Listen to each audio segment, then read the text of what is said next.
Loud and clear, sir. Excellent. Okay, excellent. Thank you very much for the introduction. Pleasure to join all of you today. I guess the first thing I'd like to say upon starting is if at any time, if you have any questions, feel free to bring them up. Um, I assume the best way is through the chat, or maybe there's other ways. I appreciate there's other sources coming in. Maybe if you just refer the questions on to me directly, I won't be able to follow the chat easily, but if one of my colleagues could just refer any questions to me, but feel free at any time just to ask anything. So it's meant to be interactive as much as possible, so it'd be good to do so. So again, thank you again for having me today.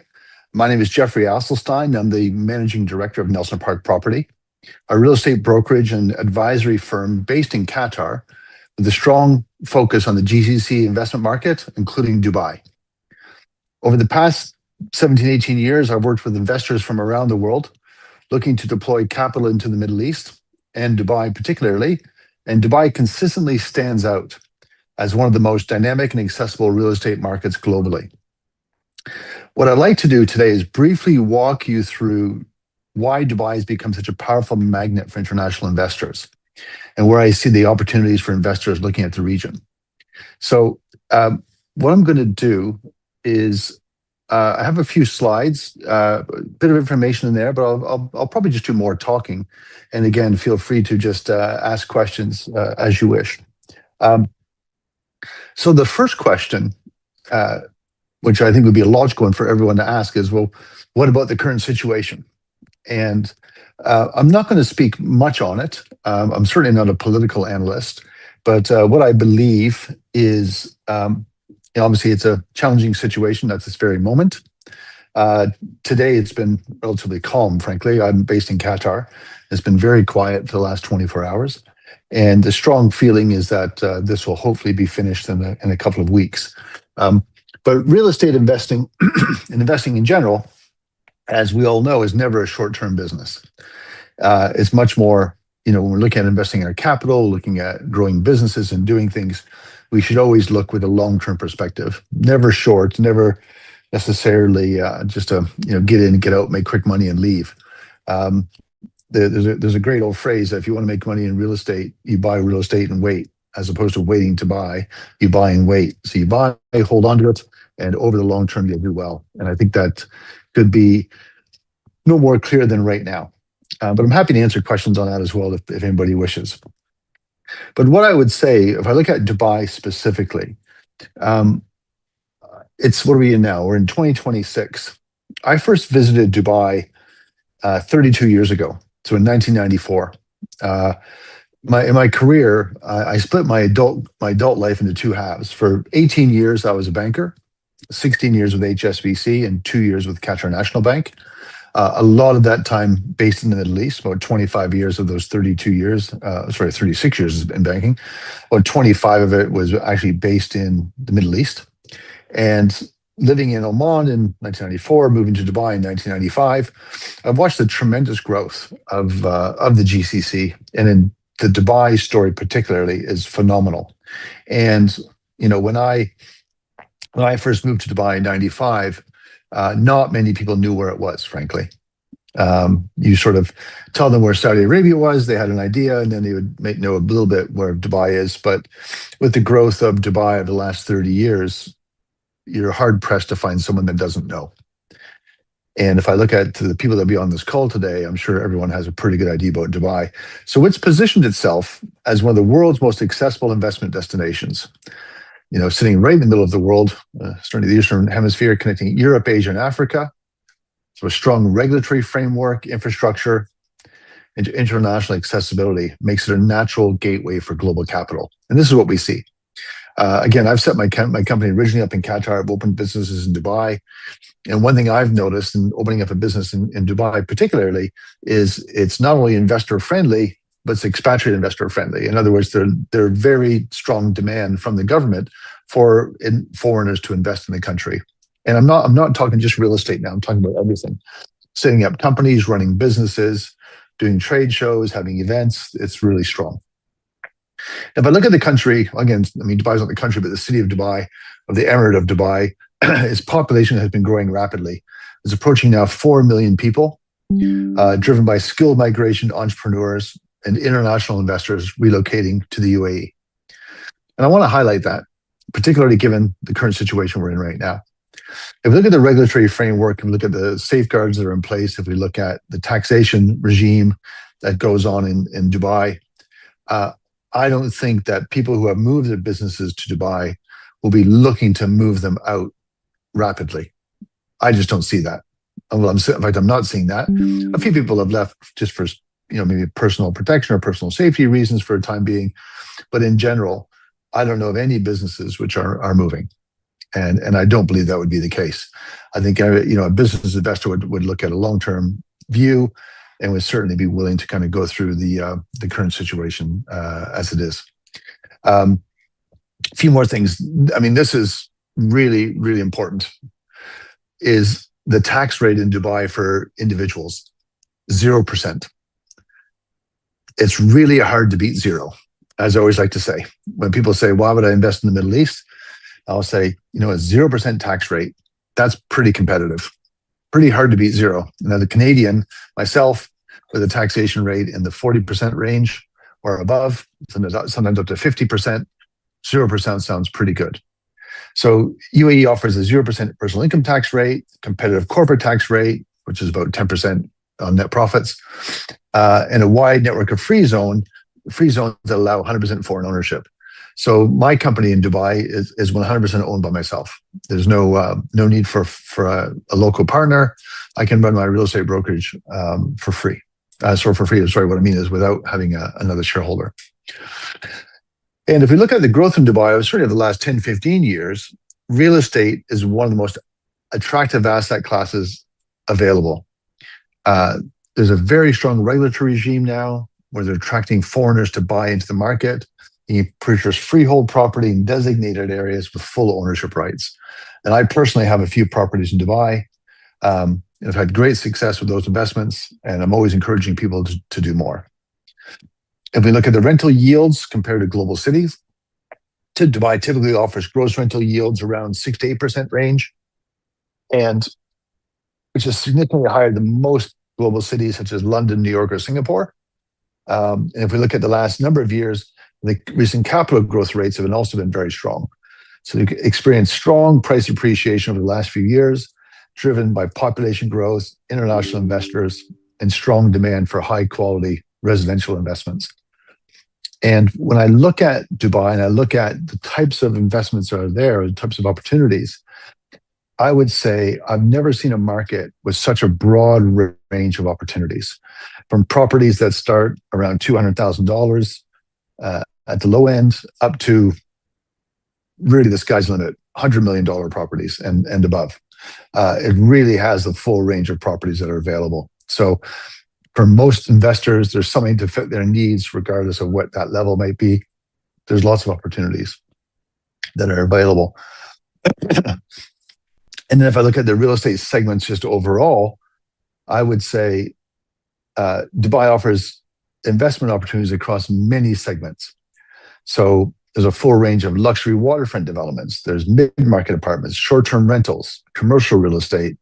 Again, some of the most expensive real estate in the world, and some of the most valuable real estate from a valuable basis as low as $200,000 or below. So lots of really good opportunities there across a broad range. So it's often this case of finding what works best for the investor. What kind of properties do they like? Is it for themselves to live in? Is it purely for capital gain? Is it to rent it out to find a tenant? Really depends on what people are looking for. That's actually what's available. And I think this is becoming increasingly more important, obviously depending on where you're from or what your long-term needs are. One of the great things that Dubai offers is investor residency program.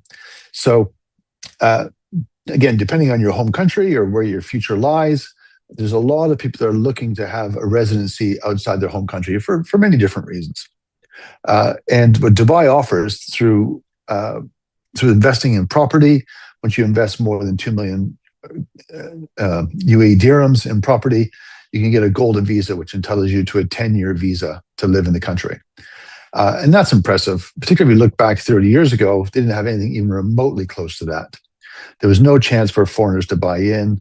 You couldn't get a property or you couldn't get a visa to stay there. So you would really come in for a job. Once you left the job, you'd have to leave the country. Now it's a completely different situation. And this is the big change that I've seen over the last 30 years. When I moved to Dubai in 95, I was with HSBC. I went there for 2 years. HSBC moved me to London. So I left and I came in, did a job, got a visa. Job was finished. I left. And that was almost everybody. You were there to do a job and that was it. No one was living in Dubai for lifestyle reasons. And now we see that every day. A lot of people just chose to live in Dubai. That's where they live. They've stayed there. They've done multiple jobs. They've switched companies. And they've just decided that Dubai is their home. And there's literally millions of people doing this now. Another thing which is very interesting about Dubai is its continued investment in infrastructure. Transport networks, like at Emirates Airlines, the metro, the road system, everything that's in the country has been well thought out, and they've done some serious infrastructure building to make the city a really wonderful place to live. They have master plan communities and some of the highest quality developments in the world, such as Dubai Marina, downtown, Palm Jumeirah, and everything that goes along with that. And then what I think, we often look at certain governments around the world is that they're not always known for long-term planning. One thing that Dubai has always had is a great long-term strategic vision. So they have long-term growth vision. Dubai's leadership continues to focus on this, becoming one of the world's top cities for, well, I think if you ask Sheikh Mohammed bin Rashid, he'd say they want to be number one at everything. And they want to be number one now. So they're looking to be top cities for business, tourism, innovation, AI, anything that goes along. They're looking to be the top city in the world for this. So they're pushing on so many fronts. So if you're looking to establish a business there, I think you'll find it as a good home to really look at setting up your business as you move along. So what I'd like to do, I just sort of talk for the first kind of 15 minutes, just before I move on to some of the slides. Are there any questions at all that anyone wants to share or put forward?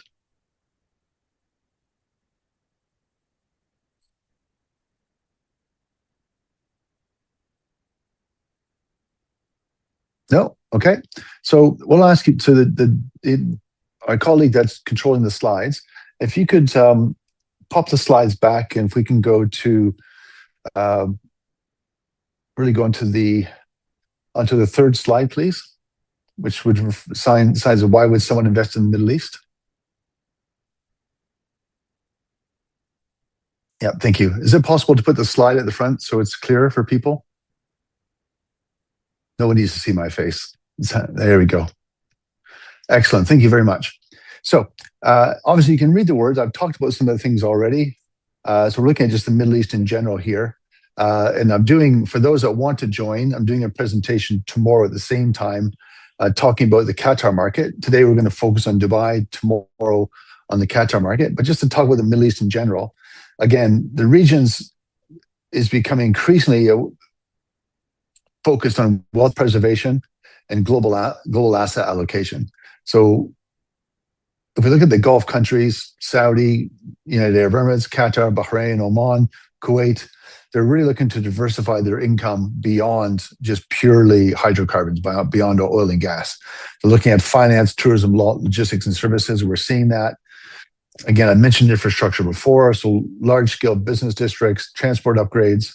If we look at probably three of the very best airlines in the world, in Qatar Airways, Emirates, and Etihad, are all, virtually right next to each other. So three outstanding global carriers, all within the region, looking to do more. And the Saudis are looking to become the fourth with Riyadh Air. You'll see a lot of movement from them over the years. Again, for both Qatar and the UAE, and Dubai particularly, property ownership can sit alongside lifestyle, residency, and geographic diversity. So something that's very positive. And again, for many UK and international investors, the attraction to exposure to a different economic cycle is very positive. So it's one of the things that people are looking for. If we go to the next slide, please. We just shift to the next page. Thank you. So again, I have a bit of comparison between Qatar and Dubai. I'm just going to focus on the right-hand side on Dubai. So again, if I look at Dubai particularly, a very, very deep market, very liquid, very international. We look at the volume of deals that are done in Dubai. It's unbelievable, the amount of business which is being done there.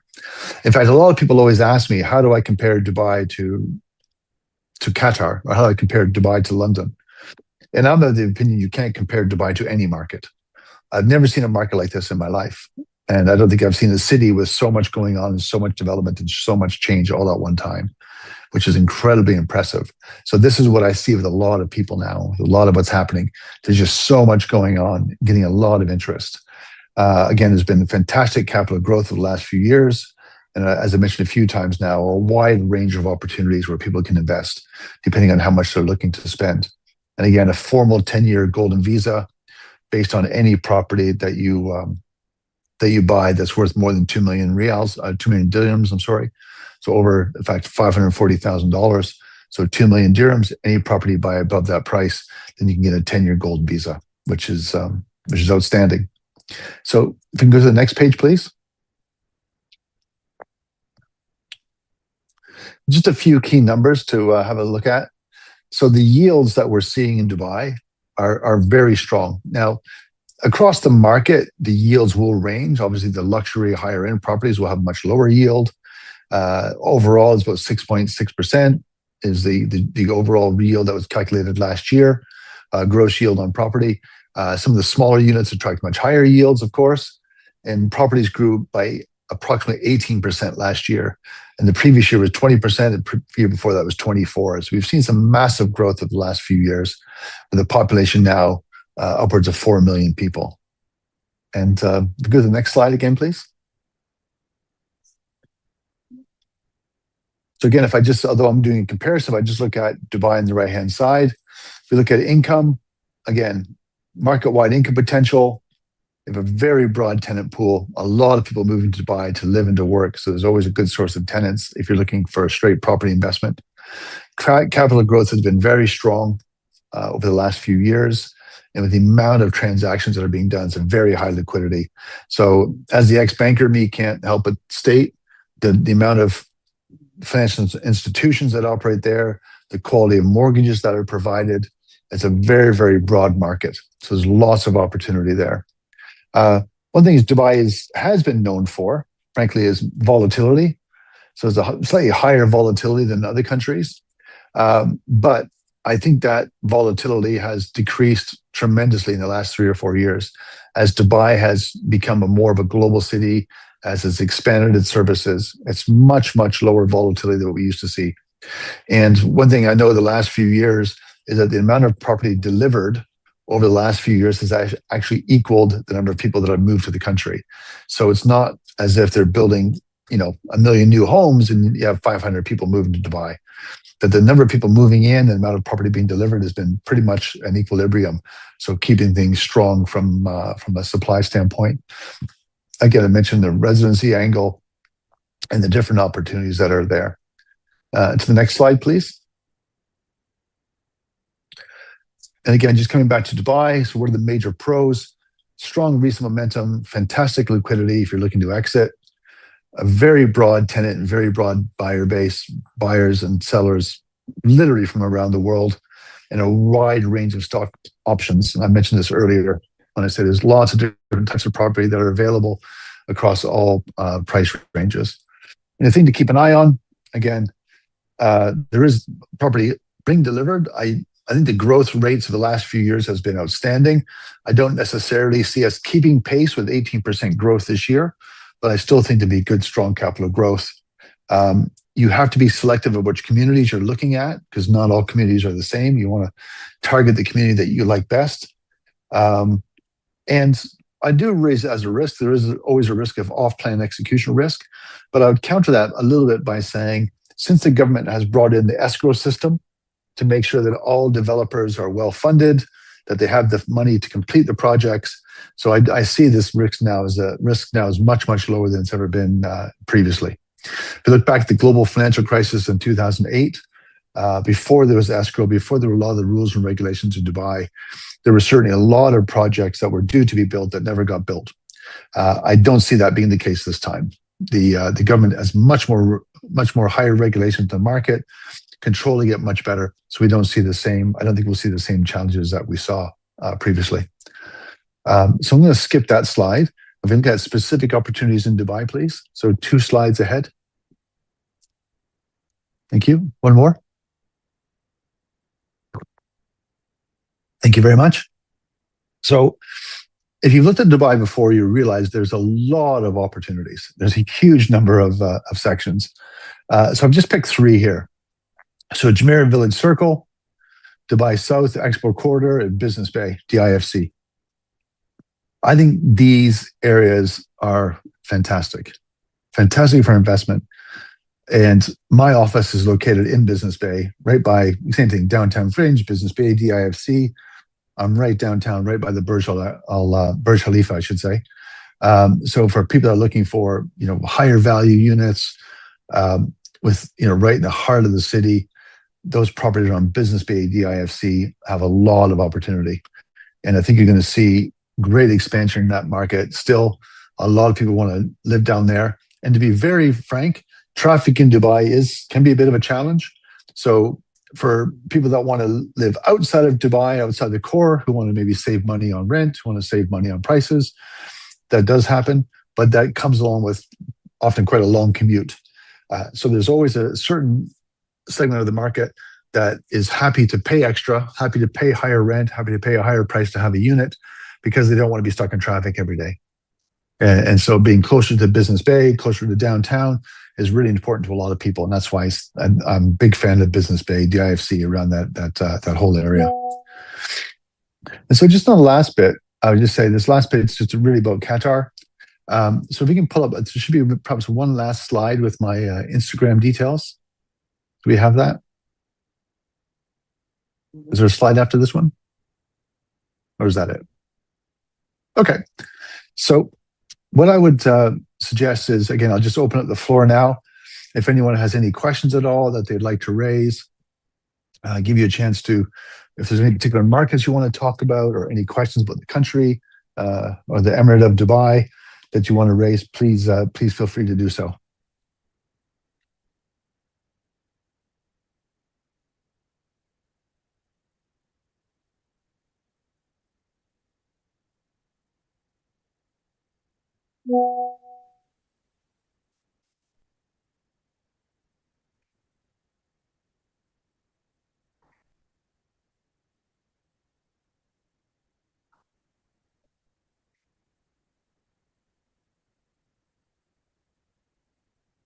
My colleagues, do you have any questions from any of the different sources? Would you like to step in, please?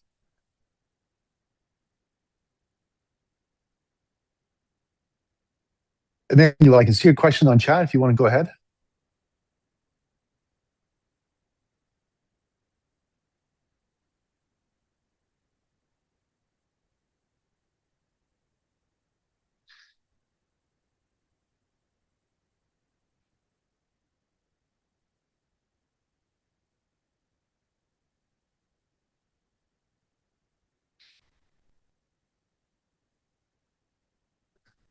So, Manuel, great question. I think my view is this. I think I look at all real estate investing as a long-term strategy. I'll tell you a story, and maybe it's an odd one, but it's a true story of me in particular. So I'm probably older than most people on the call, but I'll give you an idea. So back in, I guess it was 2002, 2003. That's right, end of 2002. Although I'm a Canadian national, I was looking at buying in London. And if you go back to the end of 2002, there were talk about the America and the UK going back into Iraq, what eventually became known as Gulf War II. And I was basically looking at investing in London, but because this was a concern of mine, I wasn't sure what to do. So I said, what I'll do is I'll wait. And I didn't invest. And had I invested at that time, anything I would have invested would have doubled or tripled in value since the time that I didn't invest. And I really missed out on an opportunity because I thought about really the short term. So if I look at Dubai, my feeling is this, and for Dubai and for Qatar and the entire region, I think the economic fundamentals of the region are very strong.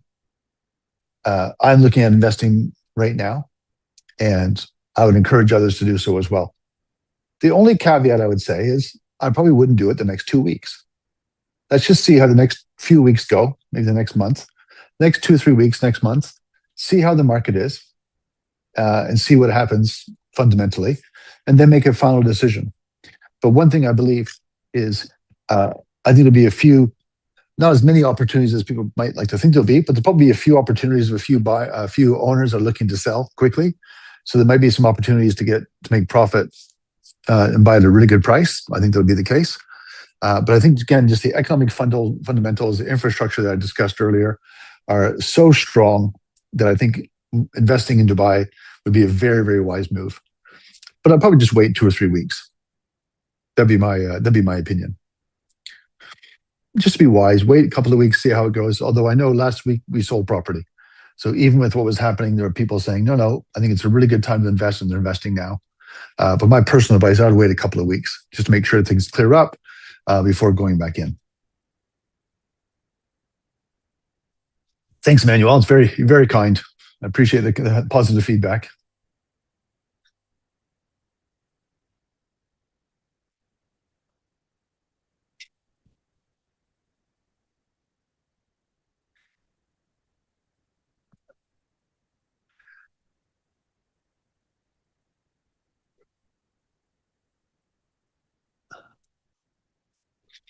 Anyone else would like to ask?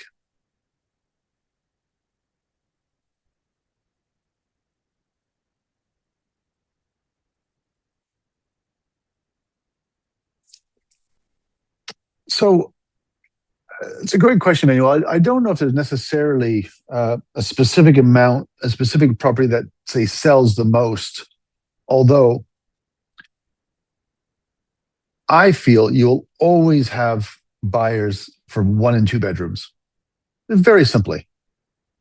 If you think of properties of, from studios, 1, 2, 3, 4 bedrooms, or villas, larger projects, obviously the higher the value, the less buyers. That's by definition, right? The higher the price, there'll be less people. But what I always believe, from an investment perspective, 1 and 2 bedrooms are always great investments. One's even more particularly. And just because the price point, there'll always be people that are looking to buy 1 and 2. Sorry, not 1 and 10, 1 and 2 bedrooms. So I think 1 and 2 bedroom properties globally are always a good idea. 1 bedroom property, who would live in it as far as the tenant goes? Well, you'd have a single guy or a single girl. You could have a couple, and you'll often have a couple with a small child. Normally, once somebody gets to 2 children, or from 1 to 2 children, they'll need a second bedroom or a third. But a 1 bedroom, you've got singles and couples, maybe the first child. 2 bedrooms, you'll get a couple, again, singles, couples, 1 child, 2 child. Normally not 3, but certainly up to 2 kids will cover 1 and 2 bed. Will cover 2 beds. So that's prime opportunity. Once you start getting larger into 3 and 4 beds, then the market gets a little bit thinner. There's less buyers. There's less opportunities. There's less yield. But 1 and 2s, I think, will always do well in any market.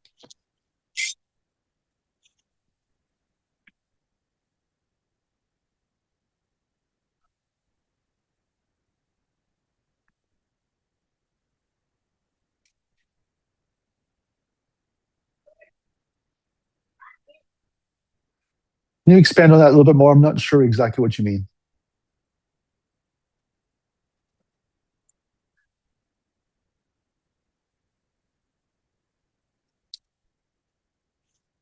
I'm just not sure what you mean by the question. What strategy is marketing to buy property? I'm not sure what you mean.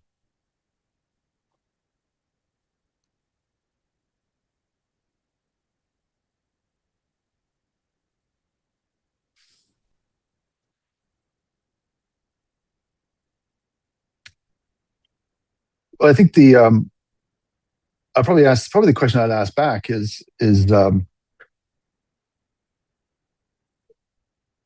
it's always difficult to say what a certain market is looking for, right?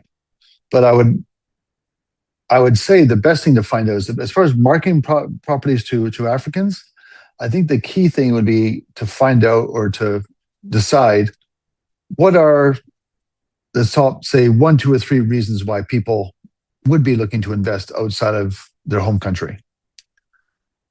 Is it just safer to have money outside? Is it pure safety? Is it pure lack of opportunity back home? Or is it taxes? Or what are the main reasons why people would look to invest overseas? And so knowing that, I would then focus on marketing those projects on that basis. Um, as I said, for a Canadian, we have a very, very high tax rate. And so having a zero personal income tax rate is a very big thing for people. So if you're looking to attract Canadians, that's a big part. Depending on where you're from, so I'll give you an example. Uh, as I'm sure you all know, when the current Russia and Ukraine conflict started now 4 years ago, right? And there's always been Russian buyers in Dubai, as we know. But when the crisis, forgive me, when the current situation, when the war between the two countries started 4 years ago, who became the number one buyers in Dubai? Well, Russians. And right up there, smaller population, granted. Russia's 140 million people, Ukraine's smaller. But there was a huge influx of both Russian money and Ukrainian money into Dubai. So why'd they come? Well, a lot of it was just just purely on a risk basis to get their money out of their own country. For Russians to diversify out of Russia, for Ukrainians to get their money out of Ukraine. It's kind of obvious, when you think about it, why they would do it. So although, we know that one country did invade the other, and not that I'm here to talk about politics, but you'd think that maybe the view of people from the different countries is different. No, they both have the same view. We feel the risk is higher in our country right now. So a lot of people move their money outside of those countries and into the Middle East and into Dubai in particular. Because for all the reasons I talked about before, lower tax rates, economic stability, infrastructure, lifestyle, so many people went right. That's what I would do. So I think, again, depending on which country people are coming from in Africa, what their needs might be, I tend to focus on what those would, what are their key concerns, what are they looking for, and I would target that. That's what I would suggest.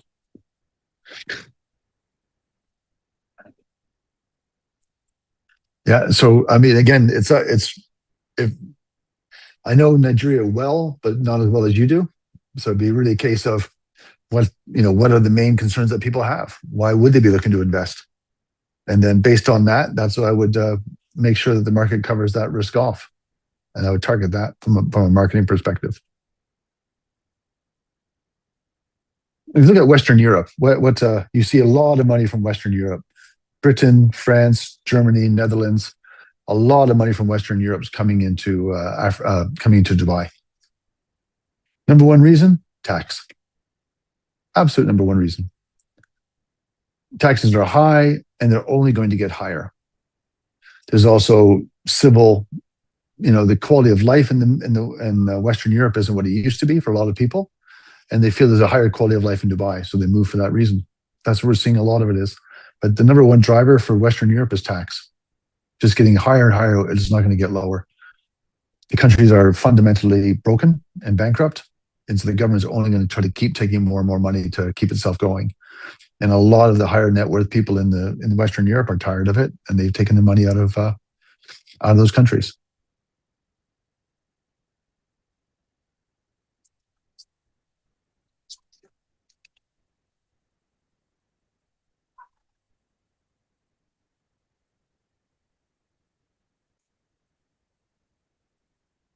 I think the risks are, the same as really any market.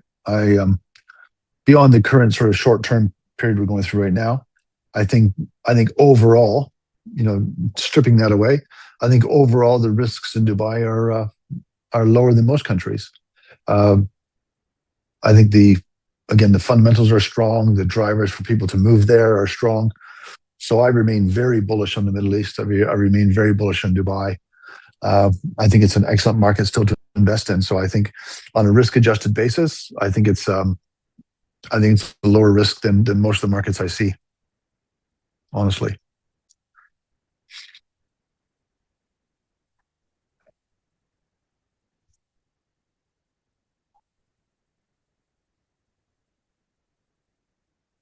Great question, Emmanuel. There's certain elements of speculation, for sure. But I think the key thing is the population growth, right? That's the number one driver of any real estate market. So, for example, if, let's say, property prices were increasing by 20, 30%, and the property and the population was staying the same, and the place wasn't growing, I'd be concerned. But what we see in Dubai is a massive push for people to move there, to leave their home countries and move to Dubai. And that's what I see, a massive push on that front. I mean, if you look at the headlines of the last 2 weeks because of the recent situation, the press always likes negative news, and they're trying to say, is Dubai over? Is Dubai over? Absolute nonsense. Absolute nonsense. A few people have left, for sure. A few people have left even just on a temporary basis, but the vast majority are still there. And I don't see that changing. So I don't think the market's a speculative bubble at all.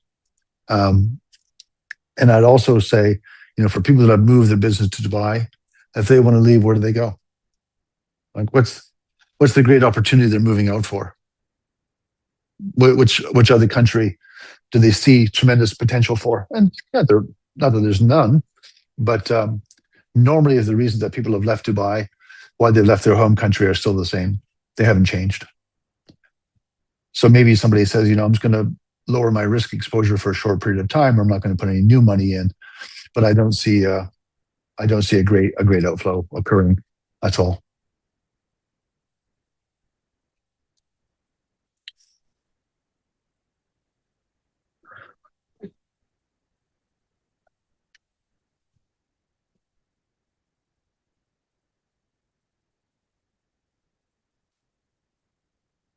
Anything else, guys?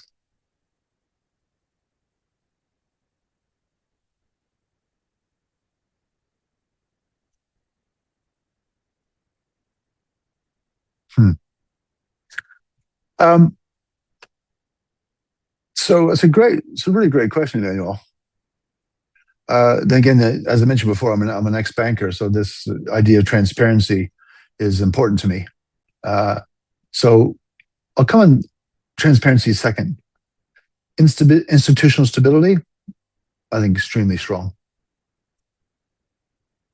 Depends on which, and I was going to say, it depends on which institutions you're talking about. From a government perspective, you have a benevolent monarchy, very strong, really, really strong, well supported, well funded, well liked. So I don't see any governmental institutional issues. I think Singapore, it's a different story. It's not exactly a parliamentary democracy, is it? But Singapore doesn't want to be that. It has its own structure as well, and seems to be working quite well. The UK, we saw Keir Starmer come in with a massive majority. To me, it seemed like months, he became very, very unpopular very, very quickly. So I think the political stability in the UK is not very strong right now. That the government's going to be overthrown, but I just don't see the stability that's there. If I look at transparency, I think the Middle East in total, overall, has improved dramatically from what it used to be. Absolutely improved dramatically. Does it need to improve more? Yes. The government knows that. They talk about it. They know it needs to improve. They're taking steps to making it more transparent, to making it more in line with global regulations. It's getting better. It needs to improve more. And the government's openly said this, so I'm not saying anything new. But they've improved tremendously. And I think it'll only get better and better.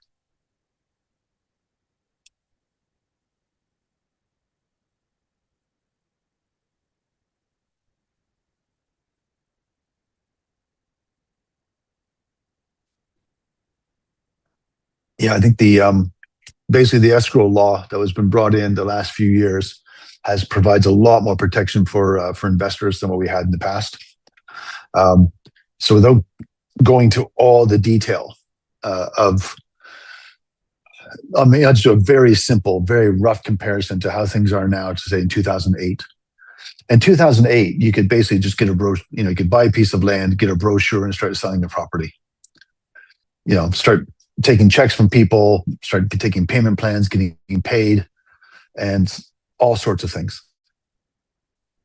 And you can just, here's my project, here's a beautiful brochure, these are the details, here's the floor plans, here's the prices. Pay 5% every month or every 6 months, pay another 10%, and people are taking money, and stuff didn't even get built, or not even remotely, didn't even get started. And so, having gone through a terrible situation in 2008, Dubai and other markets as well brought in first of all, RERA, the Real Estate Regulatory Authority, which is very strong. And so all projects that are now built, the developer has to be registered with RERA. They have to have an escrow system. So basically the money that buyers put in goes into an escrow account, which is then controlled by the regulatory authority. And the developer can only take the funds as and when they meet certain hurdles. When it comes to build, they build so much and they get more money released. They build another bit amount, they get more released. But they have to be very well funded to be able to build in Dubai. And 2008, that didn't exist. That's why we had so many people lose a lot of money when projects didn't even get started or delivered. And that's just not the case now. The regulatory structure is far stronger than it was then. So there's always a certain element of risk, frankly, but it's far, far lower than it used to be.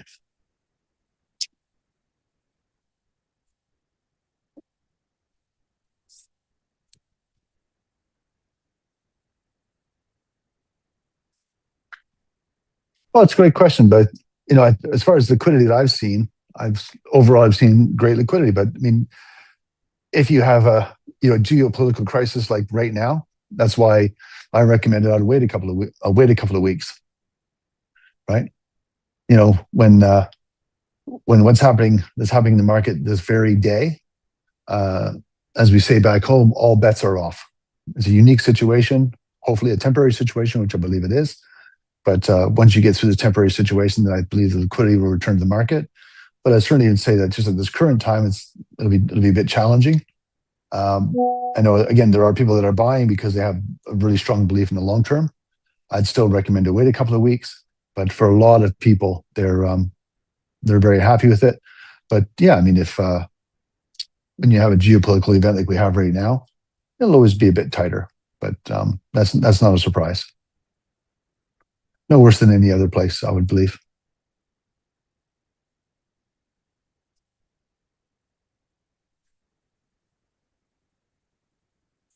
I'll just tell you as a little anecdote. So the Americans and the Israelis started hitting Iran on Saturday morning. It'll be the first or the 30th, 28th of February. Which was it? 20th of February, I think. I had customers call that day, asking me if there's been any discounts. So there are buyers looking to buy that very day. Now the market doesn't move that quickly, but that's you'll always see buyers coming in hoping to get discounts on day one. Always. And they're hoping for a 20% discount. It's not available, doesn't exist, but they're just hoping.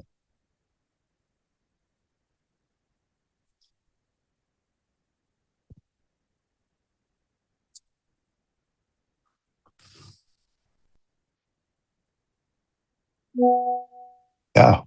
Um, so it's funny, is what I would say.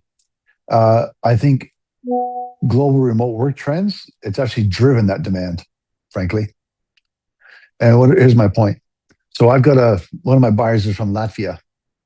He's an entrepreneur. He has a big company. It's a big IT company. He moved to Dubai because of remote work. So it's not like he stayed in Latvia because he can work remotely. He said, my company's in Latvia. I'm going to move to Dubai because the lifestyle is better and my taxes are lower. So I'm going to move to Dubai because I don't have to be in Latvia. So I've seen a lot more of that than anything else. So people saying, you know what, I don't need to sit in Canada, America, England. I run an IT company. I'm online all the time. I'd rather live in a country with better weather. And they moved to Dubai for that reason. Because I think when it comes to, if I look at luxury, that higher end, we tend not to be talking really about the working class, right? It's more, those that are the CEOs, the owners, and so remote work doesn't really have an impact on them. In other words, the more allowable remote work is in their own companies, then they just stay out of the country. I mean, listen, I'm a small fry, as we say back home, but I travel far more than I ever have before.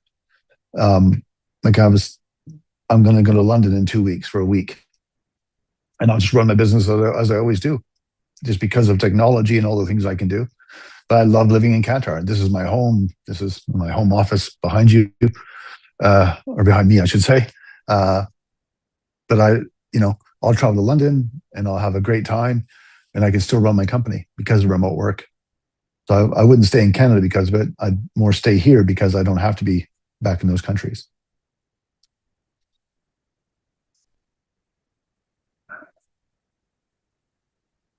At the end of the day, most people are looking for a better quality of life, right? I mean, I've lived, how many different countries I've lived in? Let me bore you for a second. I started my career in Canada, Hong Kong, Oman, Dubai, London, Beirut, Moscow, and Qatar. I lived in 8 different countries. And I've traveled to loads more. Wherever I've lived, what do most people want? They want a nice lifestyle for themselves and their family. And for a lot of people, the Middle East offers a much better, much higher quality of life. Not for everybody. Doesn't work for everybody. But for a lot of people, it's a much higher quality of life. And that's why they're looking, and that's why they move, and that's why they come here, and that's why they've stayed. And that's what I think will happen for a long time.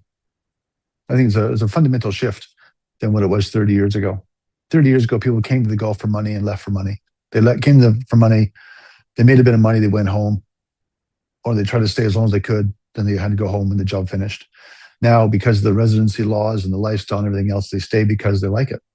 I've lived in Qatar for 20 years now. I have 2 daughters living in Canada and 1 daughter living in Abu Dhabi because they're adults now. But they grew up here. They love it here. I'm renting. I have investment properties, but where I'm living, I'm renting. I have a 4-bedroom house, even though I'm single. I have a 4-bedroom house, and my daughters can visit me. So when they come here, this is their home, and they love it. And that's what we see all the time.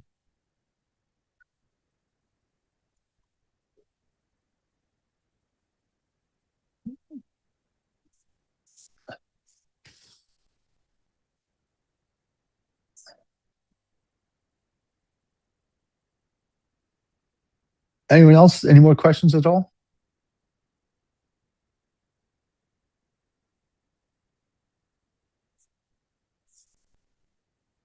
Oh, great questions, Emmanuel. Honestly, I really appreciate it. Really thoughtful, really articulate. I really appreciate it.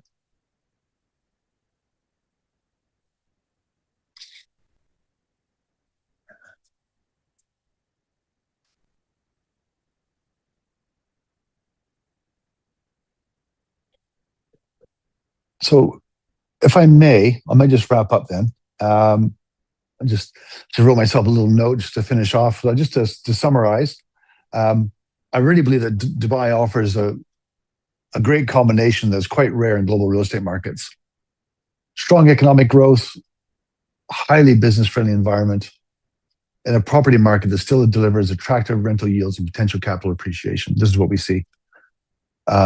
For international investors, it's a market that combines lifestyle appeal, tax efficiency, and relatively transparent ownership structures, which is why we continue to see capital flowing in from Europe, Asia, and increasingly North America. I'll just add in as a Canadian, I'm always shocked at what higher percentage of buyers come from Canada.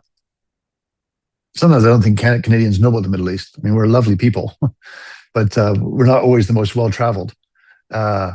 And I think last year, Canadians were the sixth largest buyers of real estate in the Middle East. That blew my mind. Or in Dubai, I'm sorry. Six largest investors of real estate in Dubai were Canadians. That blew my mind. I wouldn't have put us in the top 10, but to be number six was crazy. Again, for anyone considering the region, I think Dubai is certainly one of the most compelling property investment markets globally and well worth a look. And I can appreciate through the network, you can reach out to us. My company is called Nelson Park Property. We have offices in both Qatar and Dubai.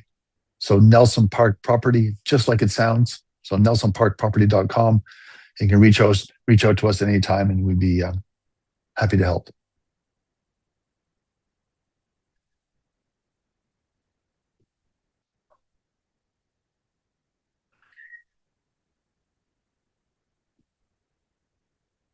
So my colleagues at Safe Nest, do you want to take it back, please?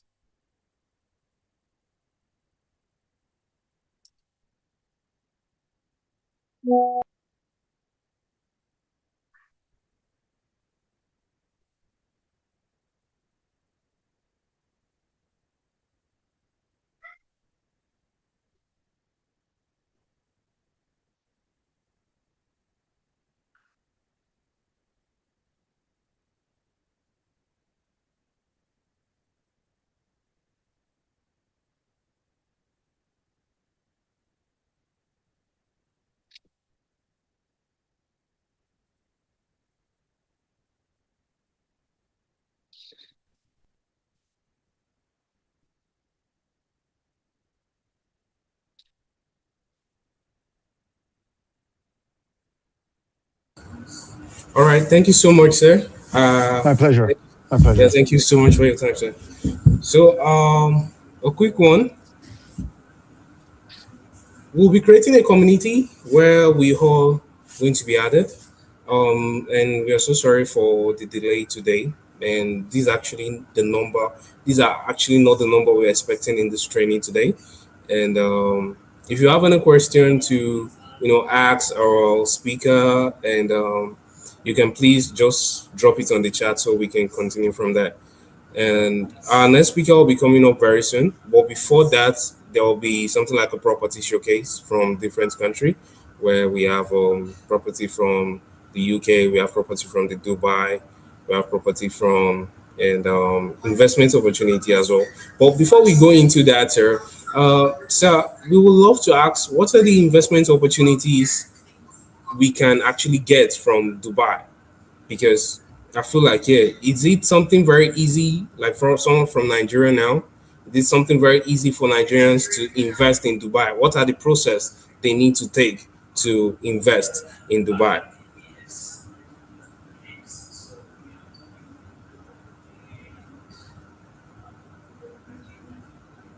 Okay, our media team, are they there?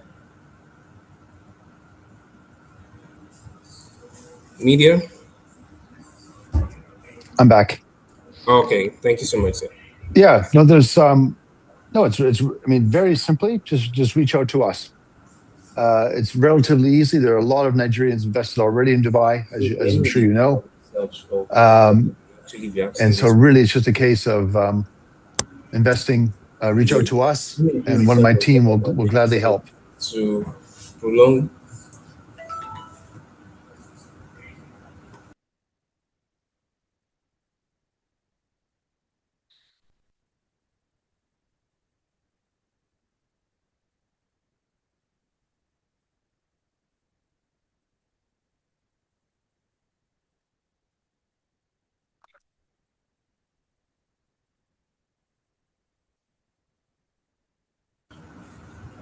So sorry, sir. You can continue, sir.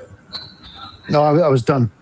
I think the best thing to do is just reach out to us directly at Nelson Park Property. We can help out. The easiest thing to do. It's very simple process. If you want to reach out to one of our team can help any investors that want to invest. It's a really simple process.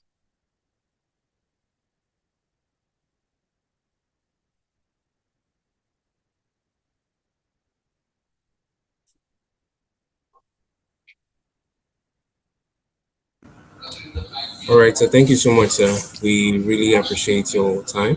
So as we go in now, we'll be starting with the property showcase.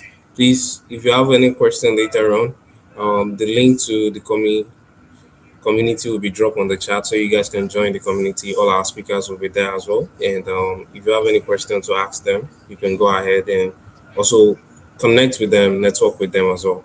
Thank you so much, sir. Thank So you. we'll be going to the property showcase now before Mr. Paul Pine came up. Thank you so much. Media property.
Hello? Can, can you hear me? Oh, thank you so much, sir, for being here today. Um, this is Paul Bine. We can hear you very well, sir. Okay. Thank you so much.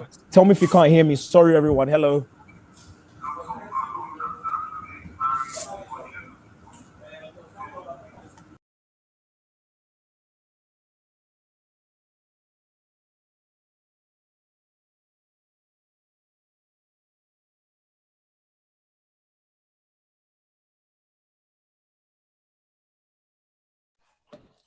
Hello. Can you hear me now? Oh, okay. Hello? Hello? We can hear you, sir. We can hear you, sir. Am I clear? Are you sure? Oh, okay. Great. Great. Okay. Sorry, everyone. Let me share my screen. Unless you wanted to share it for me. Shall I share it?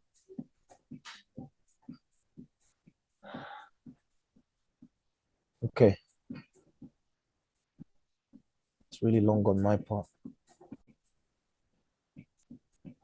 Okay. That's great.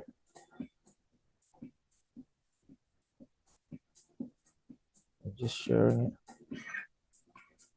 it. Send request. I'm trying to share my screen. Okay. Here we go. Finally. Okay.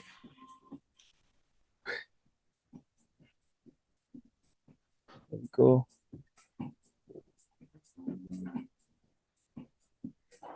Okay.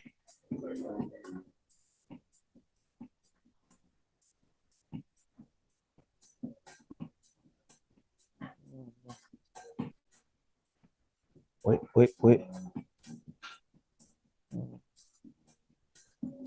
Show. Okay, you can see it. There we go.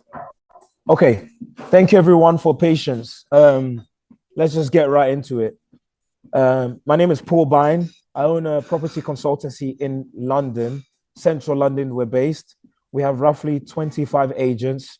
We call ourselves consultants, but we're like agents. We're not the same. And the difference is, and if we're those of us who are agents or work with agents, we know how agents work. Um, we tend to look for deals for our clients. So it's a bit different. We're an agent. You're typically looking to sell a home for the best price possible. But we look for deals. So we find a deal for a potential buyer and we search the market. We operate mainly in London. That's where our offices are. And we also venture out globally, but that's for deal's sake, not for our work is actually positioned there. When it comes to outside of London and in the UK, we typically work with, let's say, for investors who want maybe cheaper houses in comparison to London, because London is one of the prime city actually. So we're in the UK. So when it comes to outside London, maybe we work with Leeds, Manchester, those sort of cities, which are the key cities in the UK as well.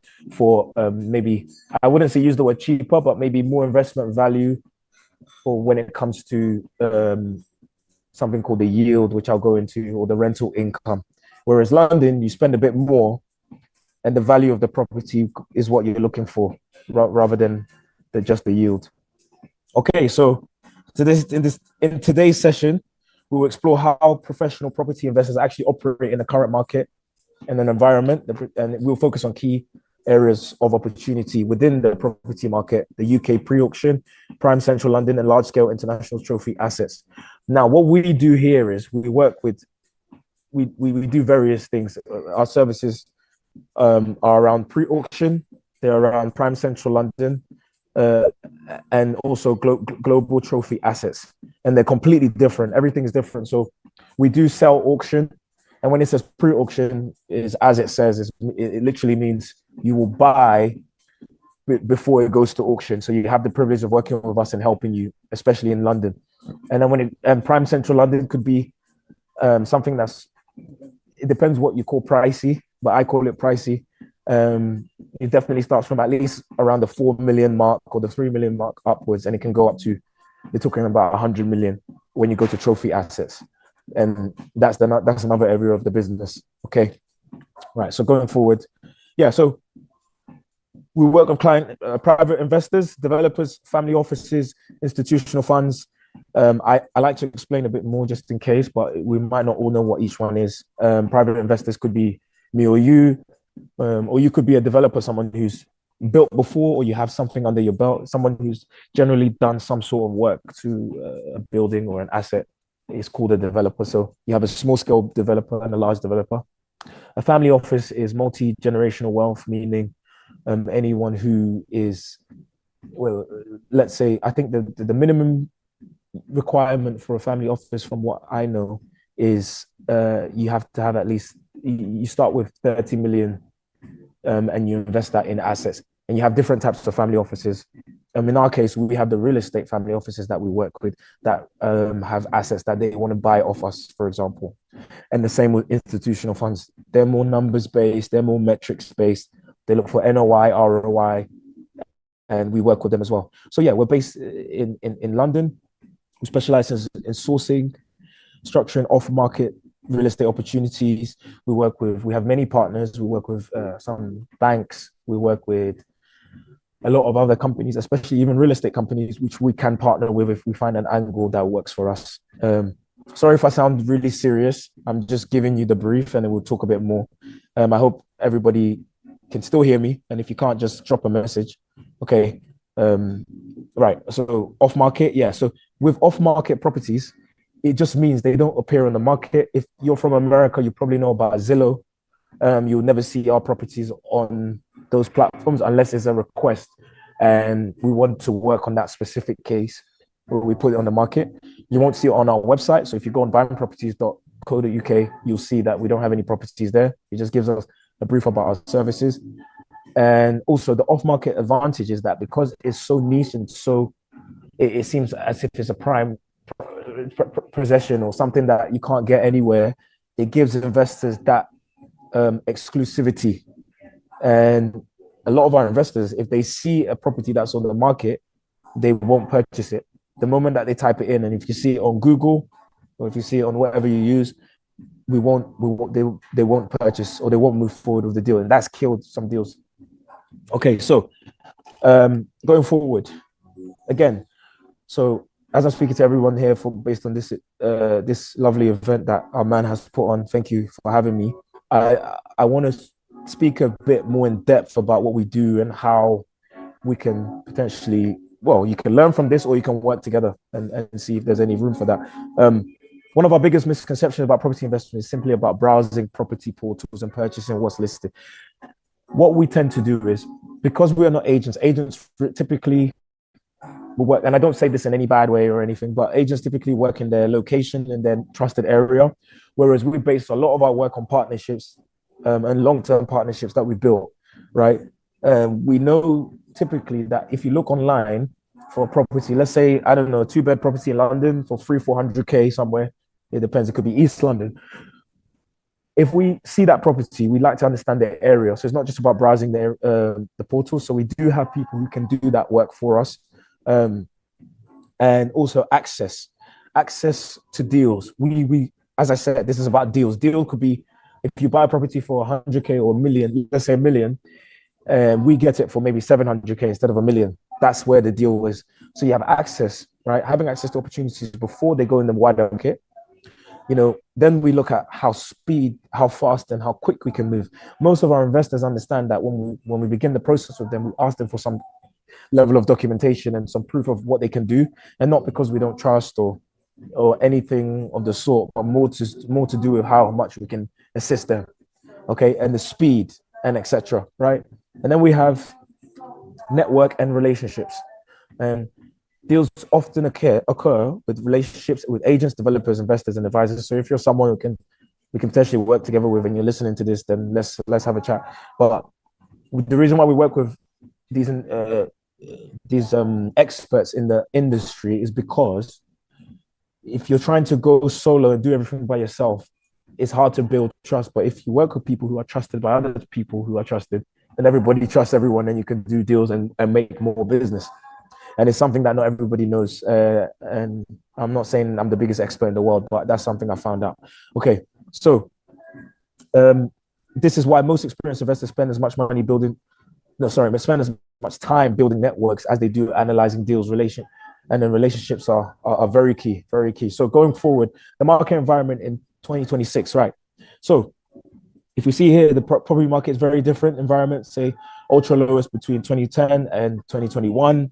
You know, we had so many things. You had after the financial crisis, then we had COVID, and things impacted the market negatively, right? But generally stable. UK price, let's say, is roughly increasing right now, and it's generally stable. Generally, what I will say is when it comes to the microeconomics, you should be fine. Meaning, if you're just focused on buying your own few properties and the tax advantages, which depends on how you purchase in the UK, you should be okay. If you're looking at it from a macro scale where you want to purchase the whole half of London, then I think you should take this stuff into consideration. Generally, you should, but it's not necessarily the market factors that determine how well you can move in the market, if that makes sense, right? So generally, and then going forward, so we have the few things that you should. This is for anyone who's just first learning about property.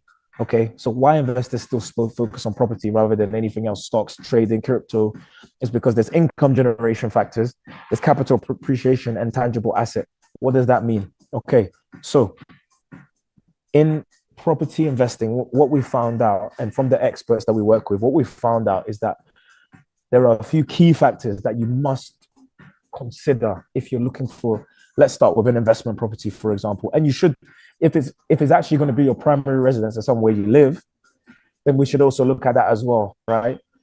But let's say if you're just looking as an investor from this investor standpoint, where you want to make money in the best possible way, the few things you should be looking out for is, number one, maybe look out for how cheap you can get the property. So if it's 100K, try and get it cheaper. And it doesn't mean low ball or try and go for like 50K, which could be ridiculous unless there's a reason why it should be 50K, right?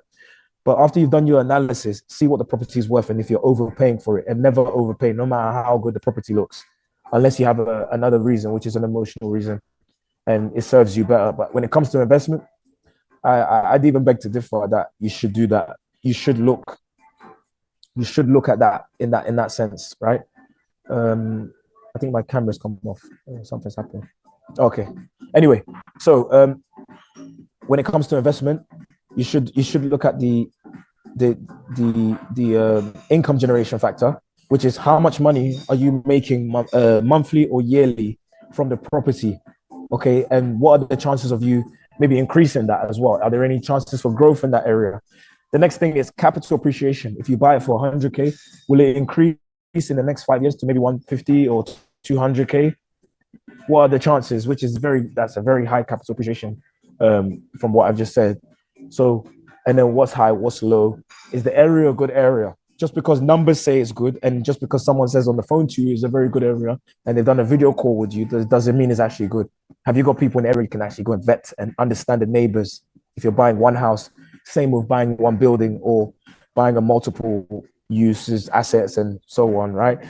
Have you understood it? And then tangible, right? Property is a tangible asset. So when things go wrong, at least in the UK, you have the benefit of owning the land, owning the building. And the UK, from my understanding, in terms of global assets, is one of the strongest when it comes to property, because there's a tool called land registry. Land registry means that someone can't wake up to you in 10 years' time and say, oh, I own that land. If you own the land, officially it's yours. But in other countries, I won't say names, I don't know too many, but I just know that that's not always the case. In the UK, you're quite secure once you own the property and you own the freehold, not the leasehold. The leasehold is when you own the building, but the freehold is when you own the land and the building, the whole thing. So you generally look for that. So if I was personally going to look for a property to invest in, I'd go for a freehold property that it's below market value, which means I'm getting it for 70K if it's 100K, or if I'm getting it for 7 million and it's 10 million, right? Generally about 20%, 25% below market value. And then my income is about 10% net yield, or let's say gross yield, which means in comparison to the price, what's the rental income you can achieve on the building or the house or whatever it is that the flat, right? So let's say I'm going for a house, which I generally prefer, and for a lot of reasons. I'd I'd go for a house that's making 10% yield, which means I'm making 10K a year. Okay, I've bought it for 100K. I know I give the example of 70K, but let me give you the example of the 100K. I bought it for 100K. I'm making 10K a year, and that figure, you just do 10K divided by 100K, what I paid for it. So it's the rental income per annum divided by the purchase price you bought it for, and times that by 100, and that figure should equal anything from, if it's in London, I'd say 7%. If it's outside London, where you have the UK, let's say 8 to 12%. Anything between that should be good. Anything below that, don't look at it. Don't waste your time. Okay. And net and gross, if we're any accountants or mathematicians or anything, you should know the difference, but don't worry about that if you don't. Anyway, so why opportunities exist in the current market? Well, reduce leverage buyers, developer challenges, landlord exits, speed. I'll tell you what it actually is. Okay, the reason why opportunities exist is because there's something wrong with the property or the person or whoever owns it. There's something going wrong that we need to either find out or be happy that they're selling it to you for that reason. Now, it could be structural issues with a property, whatever property. So this can be large, small, big, huge, whatever you call it, right? If it's being sold for cheap, why is it being sold for cheap? How long has it been out, and have they been trying to sell it? Okay. Has it been a long time? Is there a huge structural issue? Is there damp? Is there mold? Is there Japanese knotweed? Are there cracks in the property? Okay. And this is global. I think this is a global thing. It's not just UK. You should find these things out, right? Is it a case where they have to, get maybe there could be, and sadly, it could be things like divorce, or it could be, I don't know, someone couldn't pay their mortgage and the bank is going to repossess, and there's a period of time when they can sell the property and pay the mortgage back. So maybe they're looking to take a hit on the price, right? So this is why opportunities exist in the market. And sometimes maybe a developer doesn't know what to do with the property. They just want to sell it on. They've built it. They decided, okay, maybe they can't handle this type of asset, and for whatever reason, they need to sell it quickly to get their money back. And they just get the money back they put into it. They wasted time. It could be that, But in London, it's broken up into a few things. I don't know if I can cover almost everything. I'll try and cover as much as possible. I do understand. Okay, you have to. Okay. I've seen that. I've got quite a bit of time, right? And we'll ask questions at the end. But what I do understand is when it comes to London, or UK, we have buy-to-let properties. You have, residential properties that you just buy to live in. So that's different. In London, let's say London or UK, Manchester, Leeds, Birmingham, anywhere like that, when you buy a property, if you're buying it for buy-to-let purposes, you typically have to put down 25% as a deposit, because the bank, and I'll tell you why, the bank needs to understand that you're willing to take a risk, because you're buying a property you're buying it to let it out to tenants for business purposes. So it's almost recognized as a business. It's not exactly, but it almost is, right? So you're taking a loan from the bank, which is a buy-to-let mortgage. So you go to the bank and say, hey, Mr. Bank, Mr. Barclays Bank, I want to take a 100K loan on this property. And they say, great, bring your 25% of the property, because the property maybe is 125. So they say, bring 25K and you have 100K. No, sorry. Yeah, bring 25K and then they'll give the rest of the 100K, because they want you to have skin in the game. And that's the requirement for buy-to-let property anyway in the UK. Now, there are some cases and some exceptions where you don't necessarily have to put down the full 25. It might be because you've got some collateral, you've got some skin in the game, you've got properties, you're used to it. Then the bank know who you are. So they'd be like, okay, put down 15%. We've had cases like that. We've had cases where we've negotiated the price down because maybe they didn't have the full capital and the bank has subsidized the rest, right? So that's the case. And then you have normal mortgages, residential mortgages and then you have interest only, and then you have repayment and interest and repayment, where you just buy the property to live in for living purposes, not for business purposes, right? And then the interest rate will generally be lower. Off the top of my head, the interest rates in the UK when it comes to buy-to-let mortgages, we work with brokers and lenders. Lenders are just banks, right, that facilitate the loan for someone who's looking to invest. We can achieve for our clients roughly around the 4% mark right now, because the Bank of England, I think is in the presentation, but I believe it should be 3.25 right now percent. So in the market, obviously when the lenders and the banks replicate it, it's going to be a bit more. So it's around the 4%. It depends. And I did get a call from our mortgage broker who said he can achieve around the 3% mark, which is shocking. So meaning when you buy the property, the interest only, and you've bought a 100K property, you're achieving, £900 a month, right? And then the mortgage payments and the interest only, take out all the fees. Let's say £900, maybe you're left with 450, and then all the fees are out, and all the expenses are gone, and so the net yield will be smaller than the 10%. But I don't want to confuse us. I just want to try and keep it as simple as possible. All right. Let me move forward. Okay, auctions on. So the UK property auction market, the reason why this slide is here is just to show you us what we do. It's not a common thing, right? Not every single consultancy in London has this. It's kind of our niche. And the reason why is because we have such good relationships with the auction houses in London. Okay, so auction property, all of us know you stamp the hammer. I've got this thing here. You can stamp, you can't see. All right, you can stamp the hammer and slam the hammer goes down. And that means you're obligated and you must buy the property now. And if you don't, obviously you get taken to court and you will have to pay. So if you attend an auction in London, be aware, don't go to an auction and put your hand up if you're not going to buy the property, just to let you know, or in the UK, all right? And it should be fair, that goes anywhere. I think that's global. That's a general thing, right? Now, when it comes to that, what we do, how we have a say in the market, because there are people who are inexperienced and they don't understand the process, and not just that, even the experts, right? The experts do the same thing. What we do is we work with auction houses in London where we get pre-auction properties. Okay, so how does that work?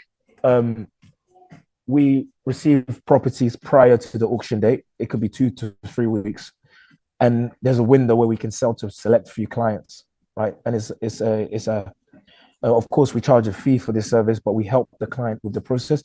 We do have people who don't have a clue and they just want to get involved in property, and maybe they just want to do a quick deal, which is an auction deal, and get a property that's very cheap, right? It could be, when I say cheap, I mean it could be 500K, but it's worth 700, and it needs about 50K refurbishment to bring it up to standard. Okay, so we facilitate that, right? So we help you view the property, we do everything. You don't have to even be there, and we make sure the legal pack is read, not by us. We're not solicitors. There's something called a legal pack, which is a documentation that tells you everything about the property. If there's something wrong with it, if there's something this. So we don't read it because we're not authorized to read that. We're not solicitors, but we do appoint a solicitor to you that of course you have to pay for, but that will save you from losing hundreds of thousands. We've had cases where clients haven't listened to us and they went forward with the deal, and unfortunately they lost some of their deposit because you have to put the deposit down. Okay, so that's one example. Now, the reason why properties go to auction, if you see here, this is a seller and this is the auction house, and the buyer will be here. Okay, so you have 3 people. The seller says, "Oh, Mr. Auction House, I want to give you my property. It's worth 500, but I'll give it to you. You can sell it for 400. Why is that? Not because they're being nice. It's because there's something wrong with the property. Maybe structural, or maybe, like I said, the bank is going to repossess, or there's a distressed aspect to it. So there's always something wrong, right? It might just be they have a family member who wants to get rid of it. He doesn't want to do anything with the property. He just wants the money. It could be that. But we need to find out what that does. And the role of auction property in the market, it means that it definitely adds to the transactions in the UK generally, because auctions are fast deals. Within 28 days, you must complete, meaning from start to finish, from the moment you agree the price to the end, you should own the property. Usually that takes 8 to 12 weeks, but with auction it's 28 days, which is basically a month or 4 weeks. Okay, so you have that, right? The next thing, market to understand the pre-auction property. Yeah, I've kind of said it, right? guaranteed buyer, guaranteed. Yeah. So again, this just shows you. So to prepare for an auction, um, and I just want to make something clear, guys. This is not necessarily a session where we're selling. I'm just giving you an example how it works in the UK, regardless of our company, just so you understand. When it comes to auction, there are a few things you must get ready. How are you going to finance the deal? Number one, I could bring up a checklist that we use, but how are you going to finance the deal? Number two, have you got a solicitor that can move quick enough in the 28 days? Because you're obligated to complete in 28 days. You can't have a solicitor that is going to take you 2 months for auction. So sometimes it's a bit more money. So I think generally the price in the UK, in London is about 1.8, £1,800. And then the rest of the UK is about 1.4. Depends where you are, right? But if you've got a solicitor, which we can provide as well very easily, because we have relationships with all the solicitors and the banks and stuff, same thing. Now, if you have the money for the auction deal, that's 500k. It doesn't necessarily mean you need 500k in a bank account. It might mean you need 50k, and the bank will give you the rest of the money, depending on how you do it. Is it a fast mortgage or is it a bridging loan? Right. If you have a bridging loan, then they're going to have their own requirements. They're going to say, instead of the 25% I explained to you about buy to let, they will say 30%. And then they'll check, does this deal check out? They're going to go through documentation with you, check, okay, are you from here? Okay, if you're from overseas, okay, have you got any other assets to complement? Okay, if you don't, then it's fine. Okay, have you got work to complement? Okay, fine. If you don't, what's the next step? They will ask you, what's the numbers on the deal? How did you achieve the value of the property? Why do you think it's worth that? So all of that stuff we have to check out first. That's why all of our clients, we go through a brief checklist, financial viability and all that stuff. And we can kind of work with almost any case. We've seen cases where, it barely has no papers. Someone's from the Middle East. He has no papers, nothing. He just has a pharmacy, and it's all written in Arabic. And everyone here is from the UK and they don't understand Arabic, but we still managed to get him a big loan, actually. So, and then to buy the property. And then after that, if it requires work, we have, you should work with, people who can do the refurbishment to the high level, the standard that you want, and they're reputable. And we do have partners that do all of that stuff for us, so we don't worry about that. Okay, so going forward, pre-auction property. Great. So I've spoken about that. How investors identify pre-auction opportunities. I mean, you can review the catalogs. If you go on London Auction House, which is currently here now, so the next auction should be on the 18th of March. Today's the 13th, right? That means we have until the 18th of March to get through all our offers and everything agreed. That's how my company works. So my team should be working on that. And now, as an investor, let's say you're an investor, the first thing I do is I look at the catalogs and see what's there. And we don't always have the full catalog because not everybody's agreed to sell pre-auction, which we know. Okay. But there could be 300 in a catalog and we have about 150 that have actually agreed to sell to our company prior to auction because of our partnerships and reputation, all the boring stuff, right? So assess valuation. Yeah. And then we do valuations and we check if the deal is good. We don't just sell. Those are the things you should do. If I was checking a deal, and it might be in the slides, I can't remember where because there's quite a few slides, but what I remember is if you're looking at properties in the UK, I can just speak for the UK mainly right now. You want the property to check out in terms of the value of the property. How do you know a 3-bedroom property in a decent condition is a good property to invest in? How do you know? So you want to check comparables. 3-bed with another 3-bed with the similar, almost the same size. If it's 1,000 square foot, keep it 1,000 square foot. Don't do a 3-bed that's 1,000 and go and look at another one that's 2,000 and say, oh, it's definitely worth 500. It could be worth 350. So you don't want to overpay for the property. That's the first things we look at and see within what area, how far is the radius. The maximum we go is a 1/4 mile radius. If you really want to be very take scrutiny and you want scrutiny and you want to do it to the highest level, I say look on the same road for a 3-bed. And if there's none, just look out a bit more and a bit more. So there are tools that we use. The easiest tool for anybody to even go on is Rightmove or Zoopla. And you can go and check sold house price data, right? You want sold. You don't want something that's being sold. There's a difference. If you go on the website and you look at what's being sold, it means it hasn't been sold yet. So there's no proof of that data. But if you're checking in the last 18 months, what's been sold, like for like, which means almost the same property, and you've got a few examples, then you should be good. Okay, so, and then analyzing legal pack, get a solicitor. They might charge you 700, 500 pounds, whatever it is, pay the money if you want the property. If you've seen it and you think it checks out, you pay the money because that will save you from losing thousands. And we always tell our investors this. The next thing I'll say is assess the potential. Okay, let's go on. Great. Speed. So I've told you, speed. You want to buy the property, do work to it, improve it, renovate it if it needs, and then rent it out or refinance it. Refinancing means when you buy a property for 500 and it's worth 700, and you've put in, let's say 50K to do refurbishment and fix it up to the standard, after that, what will happen is it's worth 700 now. So you can go to the bank and say, hey, Mr. Bank, sir, my property is worth 700 and I paid 500 for it. I put 50K to refurb it and in 6 months time, can I pull some money out? And guess what? You can pull, let's say 150K. That's being very optimistic, but the bank will do the evaluation and they'll check the property and say, yeah, we can give you this 150K cash because we're giving you a new mortgage now. So we're refinancing. You probably get a higher rate, okay? And then you have more cash to spend. You use that cash to buy another property. And that's how most people want their property journey to be. Now, that's not always the case. So you have to make sure the property is what we think it is. Make sure you do your numbers correctly. So that's where we come in. We help you with that process. Okay, because we have the partners close to us, we can verify things and check, is this, is this, that? We can speak to mortgage brokers or lenders and say, if we do this, what happens next? Just to make sure you're in a safe space. Because there's no good doing a deal or we making all the so-called money, but the deal's not correct.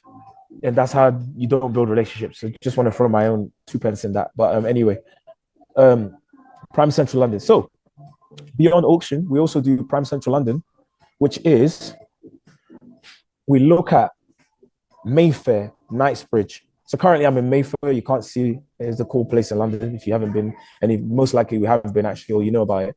Mayfair is really cool. I really like it here. It's very nice. The roads, everything. And Knightsbridge as well, Belgravia, Marylebone, Chelsea. If you have a property in these areas, depending on your budget, you should be doing quite well because generally capital appreciation it'll increase generally depending. Make sure you still do an assessment of whoever you speak to, but this is what we focus on as well. And these type of deals are completely different to the auction. Auction is about speed and getting something below and so on. With these, you can't necessarily get all the boxes ticked, which is the below the market value you're buying it, and the rental yield and the capital appreciation, and obviously being a tangible asset. Here, you might just benefit from maybe a bit of the yield to some degree, and then obviously you're buying it in a renowned location like Mayfair.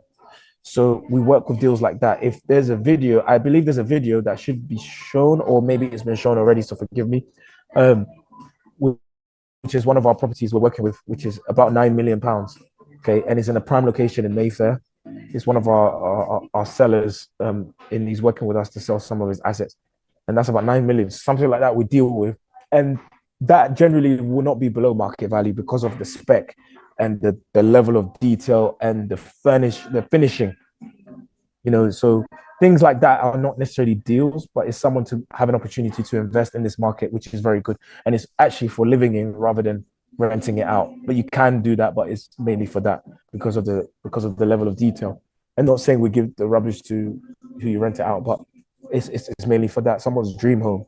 Okay, so the current prime London market, years of volatility. Prime London has experienced several years of volatility following political changes, tax reforms, and global economic shifts. Right, so average property value in London is 550K. So that means some could be 1 million, some could be 10, some could be 100, which is rare actually, or some could be 200K, 300K, depending on where you get the property. Right. So from what I've seen, that's quite good. It has increased. it decreased and it increased again, and then I believe it should be going up now. So that is a general price. And for 550K, depending where you are, you should be able to get a 3 bed, sometimes a 4 bed, depending where you are. If you're talking more central, obviously you're touching the million mark, right? And you should have value for money. But let me continue and go forward. How us as buying source properties and how we find the deals. We have marketing that goes out. I don't want to talk too much about this because I don't know if it's necessary, but I'll tell you, we do have marketing that goes global and mainly in the UK as well. That we find the people who want to sell with us, or the partners that want to work with us to help work with their clients and fill that gap in, because there is a need for those who want to sell quickly or work on deals with us. And there is that need. It's not just about selling a nice home and putting the banner on and saying, I'm buying and come and see the property on Thursday, come and view, right? But it's also about how efficient we can be in the market from the tax angle, from the income perspective, from anything like that, right? So that's generally how we work. Now, direct to owner relationships, a key thing about this industry that we should know from the business standpoint, and also from just someone who's interested in property, is that verify your connections and know who you're speaking to. Because if you're speaking to a direct owner, is he actually the direct owner? You can check it. There's a wonderful tool called Land Registry, right? You're not spying, you're just doing your due diligence. You do generally have to pay about £7 in the UK's increased, which is according to our government, it has increased. But £7 per title deed and register, right? Or £3 to £7, yeah. So you do want to check, right? And if you're working on deals and you're working on business, you do want to check who you're working with, and if it's an agent, who the agent is, and so on. Okay, and just see their background. If they're a renowned agent, Foxtons, Knights Franks, CBRE, just check how they work, who they're working with. If they're giving you a deal and they say it's from somewhere else, just double check. Okay. Developer discrete exits. Okay, confidentiality. Yeah, so most of this is the same. If you're working with organizations as well, just make sure they stick to their terms as well. Okay, just because someone's got a big logo doesn't mean, and they've said they've been there for 50 years, it doesn't necessarily mean that they will stick and abide by everything that you think they will. Okay, so just double check that as well. It's okay to ask questions, especially in the UK, right? Right, monitoring the UK auction market. I mean, I think we've covered most of this, but as I said, look up for structural issues, which should be in a legal pack. If there's probate, if there's repossession, sometimes someone might buy an auction property and there's a liability, there's a debt on the property. Maybe we had one case where it was just like 20K, but you have to clear the debt once you buy the property. That was the clause. Okay, so you have to factor that in. Is it worth buying the property and paying that, right? Or it might be, or it might not be. Okay, so, and it doesn't mean just because it looks like a bad situation that is a bad investment. No, a bad investment is something that doesn't tick the boxes of what you're trying to achieve. If it's not below market value, it's not this, it's not this, it's not that, right? But again, that's just from the investment perspective. If you're talking about to live in and for your own purposes, then that could be different, all right? Now, going for our role in pre-auction deals, we track, we analyze, we review, and we connect, right? We monitor the auction. We check all the prices in comparison to deals that we have. We look at stamp duty, which is obviously the tax that you pay when you buy a property, and the capital gains is when you sell a property. So if you're looking to buy an auction property, a pre-auction property, we look at how much it's going to cost you for stamp duty. We also look at comparables. We look at every angle, refurbishments, and seeing how much it's going to cost. We can't always give you the fixed figure because it depends on what someone wants to do to the property and what's viable. If there's planning permission on the property and you need to do some development on it, then what do we need to check for you? Prior to purchasing it, we need to know the exit before you buy it. So you should work backwards. And then also we present opportunities to our investor network. We let you know what deals we have based on your criteria, and we send it through to you, and you make a decision, and we work with you. Not every deal will be perfect. Sometimes you have to work around deals and the negotiation. Now, the one core thing I will say about auction is that when you deal with property in any capacity, you're dealing with people and human beings. You're not dealing with buildings. So if you're looking to buy a property from a seller who's put it in auction, They may change their mind tomorrow and tell you they don't want to sell anymore. That happens. Or they may say, yesterday I wanted 500, but now today I want 600. That happens too. Our job is trying to facilitate and make sure you have the best outcome, which means it could even mean sitting back and not buying that deal and going for something else, or not buying this month and buying next month. It could be that. So we try to prepare you. We try to look at the market and help assess the best viable option. That's what we try to. That's what we do essentially. Yeah, great. And we do also do management that is UK wide management. We cover, right. But going forward, auction post refurbishment, pre-auction offer. Exactly. This is an example. This, to be fair with you, this is not the best example, because if we got the offer for 280k and it's worth 400, is usually our margins are quite big. So if you bought it for 200, let's say 300k, but we have it for 280, maybe usually we get it for about, it's probably worth 500 maybe, and then the refurbishment would be maybe 57 60k or something like that, depending on what it is. It could be 20k. This is British pounds I'm talking about, right? So you offer, so you identify, you analyze, and this goes with any property. It's just auction is faster and more rigorous, right? But the benefit is you are getting a deal with auction. Okay, prime central London, right? Moving beyond auctions, London remains one of the most intentionally recognized cities in the world and continues to attract capital from across the globe. So what does that mean? That means there's more capital, there's more money in the system, meaning people are more willing to spend, right? And sometimes that is also means people want to sell properties as well because they want to do more with their money. And so you're a good time that if you wanted to buy properties in London, I mean, some are inflated, but if you work with those who know how to work on the price that suits you, then this could be a time as well. Okay, so these are the locations. We can share this even after the meeting or whatever.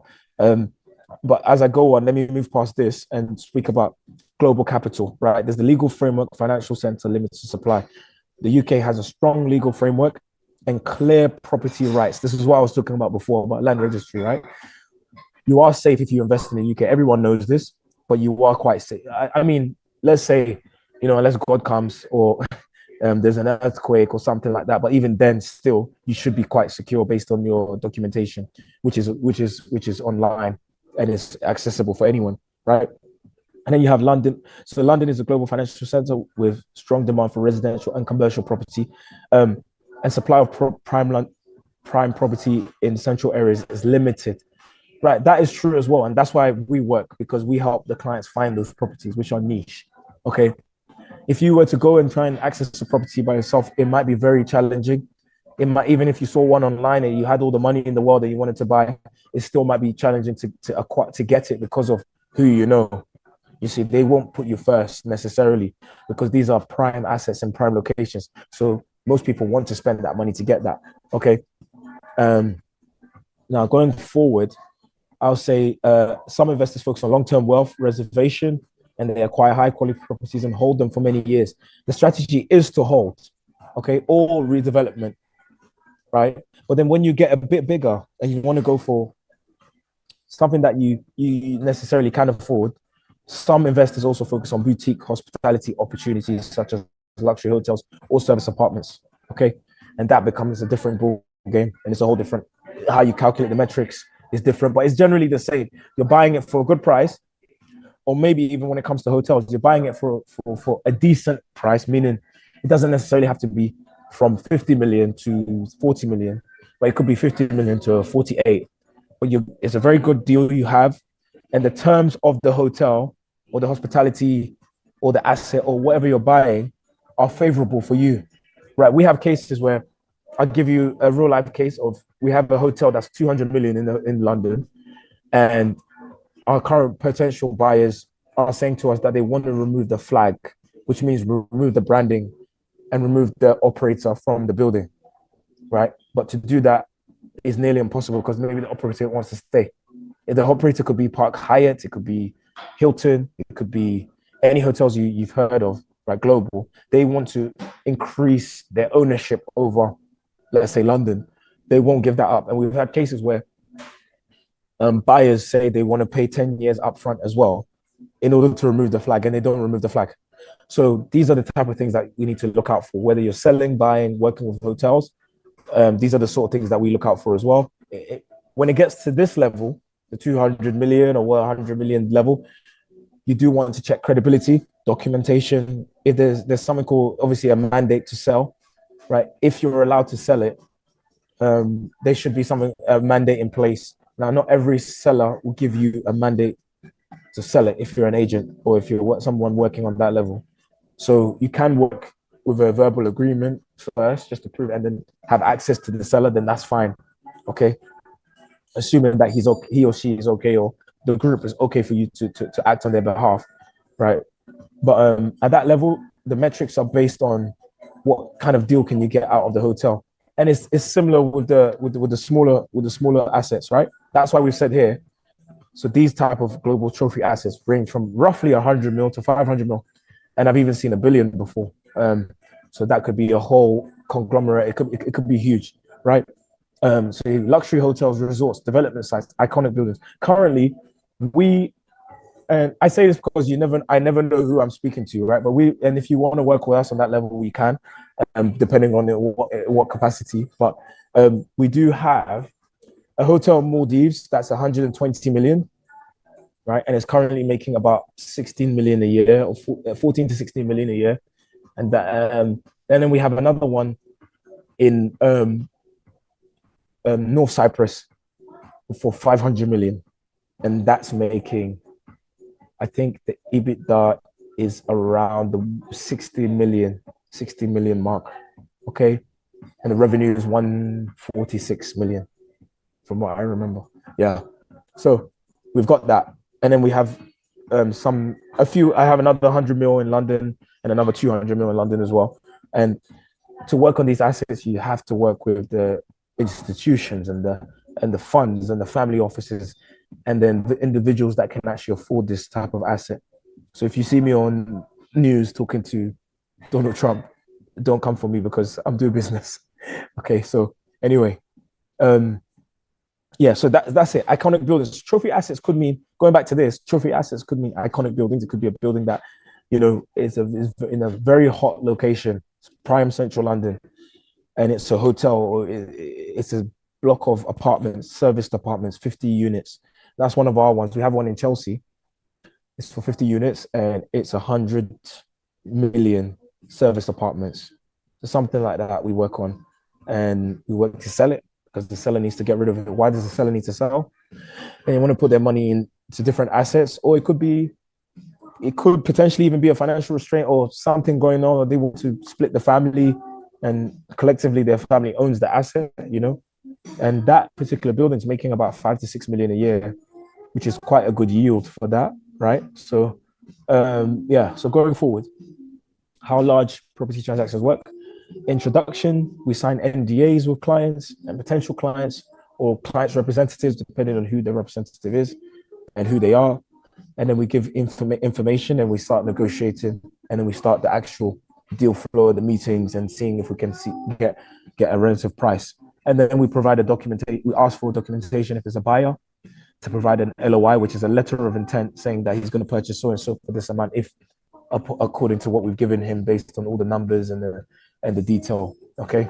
And that's the financials we require. So nobody should give financials too early, and if they do, that's a red flag. And anyone who doesn't want to sign an NDA, that's also a red flag, unless they've got a reason behind it. Maybe it's too stringent or something.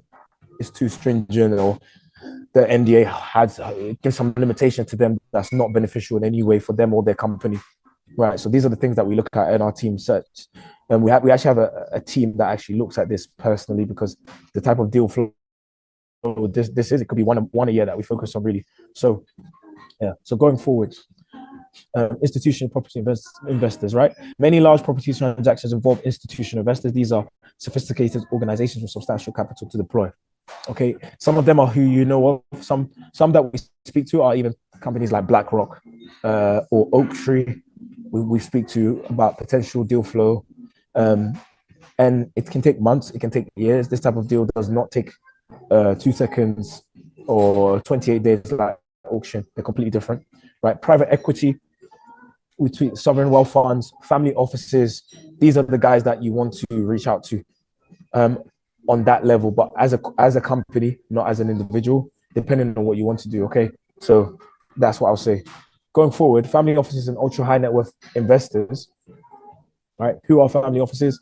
I think I gave us a bit about the background. And just before I continue, I hope I'm not okay.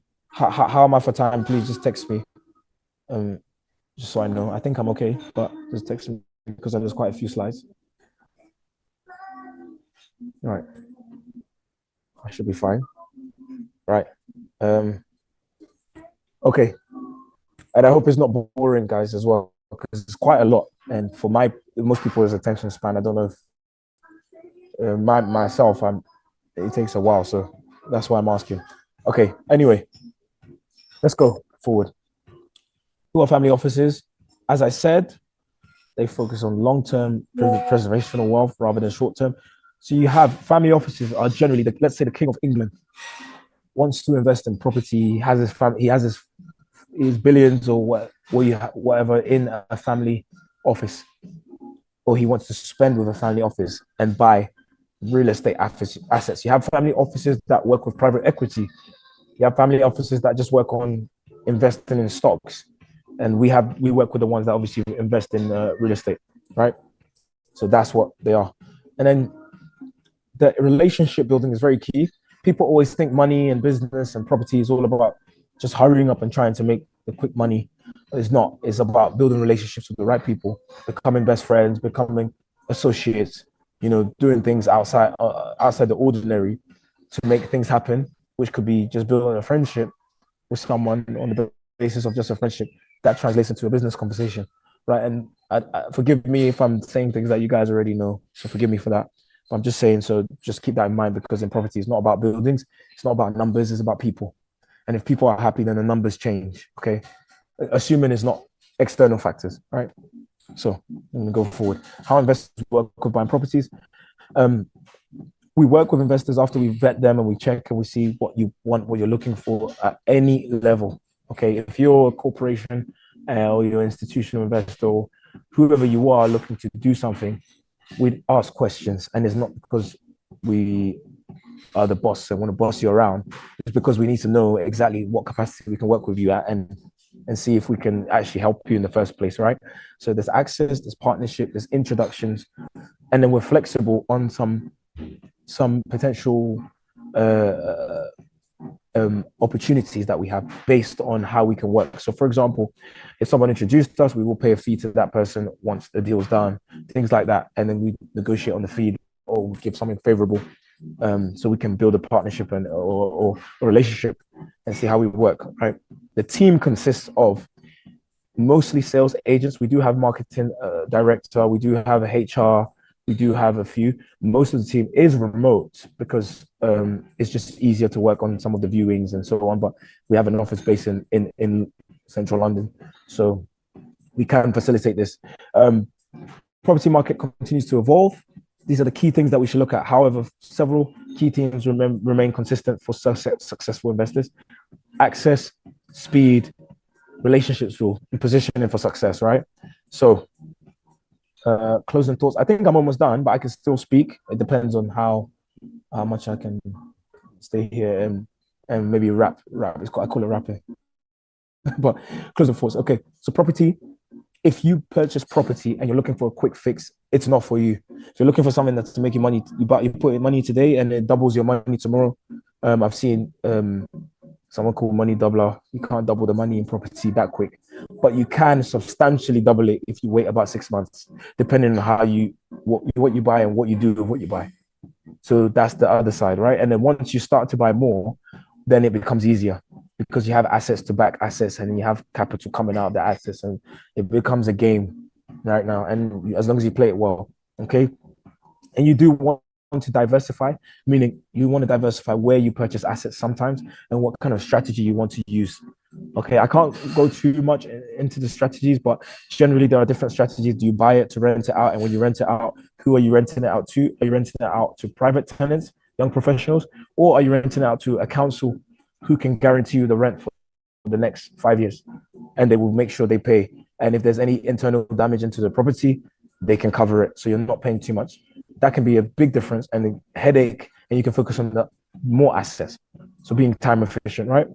But you need to understand the market generally, but don't let the market dictate your personal goal, because the market is there and it's always going to be there. There's always going to be a crisis coming up, economic downturn. But how do you navigate in the market is key. And sometimes when there's a crisis, that might be the time to buy because everybody's scared. Okay. We have an asset in Dubai. We have 3 plots of land where we're selling we work with some representatives and the Dubai royal family where we're selling 3 assets. And a lot of people are pulling out of that deal. So they came to us and approached us because of some of our partners in the UK. And we can potentially sell it because the people who want to buy are willing to take the risk, and which is quite unfortunate, which is what's happening in the world. But this is the type of thing you should look at. So on the smaller or the large level, it's all the same. You want to look at the few things I said, which is below market value, yield, and capital appreciation or your capital growth. So when you buy the property, it's 100K this month, next month or next year, is it worth 150 or 120? And the fact that it goes up, because it can go, it can reverse, okay, or inverse, right? So I think that's it. So thank you everyone for joining today's session. I can still speak for quite a while because I'm going to ask if there's any questions, which I assume there are. But thank you for today's session. We are, as I said, if you'd like to learn more about us, you can find us at Buying Properties. You can type it on Google. We have Instagram, we have LinkedIn, we have Facebook. If you're looking for me personally, I am on LinkedIn. Just type Paul Buying, you'll see me come up. Cool looking guy. Maybe I look cool in the picture or in person. I don't know which one's cooler, but you'll find me there. You can drop me a message. I don't always answer those messages, but my team will tell me if there's something there, especially from this meeting. I'll look out for that. So yeah, I will spend time to look out for that. So yeah, are there any questions so far? Any questions we can hear you? Okay, we can hear you. All right. Any questions, guys? I believe there should be. Oh, so else we can go. Oh, how long? You can go ahead for 15 minutes. Yeah, so I believe 15 minutes we can cover some questions, right? Any questions, guys?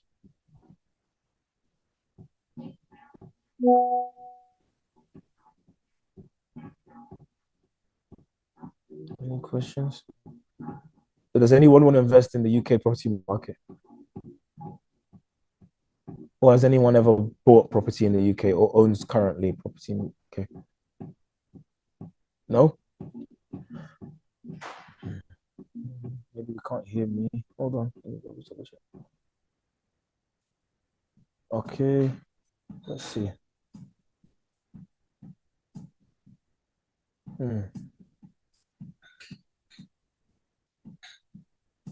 Oh.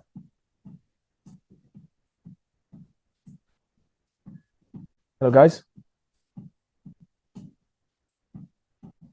Okay. Maybe the last thing I'll ask then is, can we, maybe someone or 2 people, if you can message just to chat, if you can hear me, just tell me you can hear me. So maybe I'll see if I can continue I can give us a bit more, because I have a tiny bit more I can show us. Just message the chat, tell me you want to see a deal. I can show you a live deal right now, which was actually part of the process, which I forgot to mention. Okay, someone's messaged.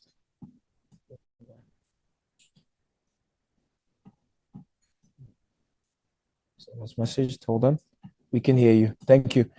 Okay. Hello, Emmanuel. Did you have any questions, or are you okay? You know, this is piece of cake for you. Are there any things that you want me to cover? I can see him asking. Okay, someone's asking something. Oh, you can hear me, okay. You want to see a live deal? What are the things we need to put or place to invest in the UK, put in place? Okay, so depending on where you are, you will need to have you need to transfer your money to the UK. So we can facilitate that. We work with partners, FX partners, who can give you cheaper rate. That could be the first thing. Secondly, based on your stay, if you are a UK citizen or if you're not, then um, we can get you a mortgage if that's what you're looking for, but the mortgage may be a bit more expensive. So instead of you facing a 5% mortgage rate, you might face a 6%. So we have clients who are abroad who buy and they send their money to the UK from Dubai, from Africa, you know, and they transfer their funds and they pay a small fee to do that. And then obviously to get a mortgage, we can help you get that sort of mortgage as well. So that's no problem, right? Um, that's a good question though. Anybody else? Anyone has any more questions? I think there's more, but I think maybe, um, yeah. Let me know, guys. You've got me for a few more minutes, so if I can help, I'll try.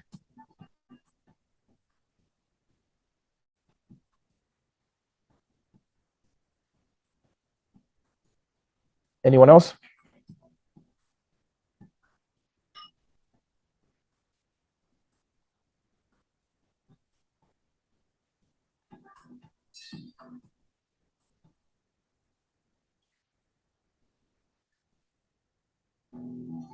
Okay, I think that's it.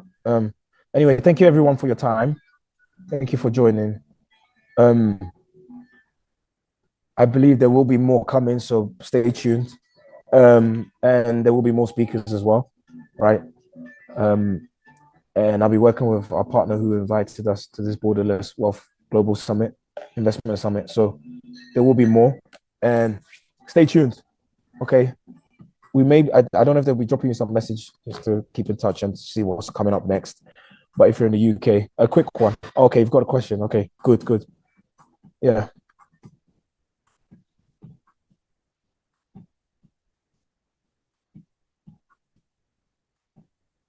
All right.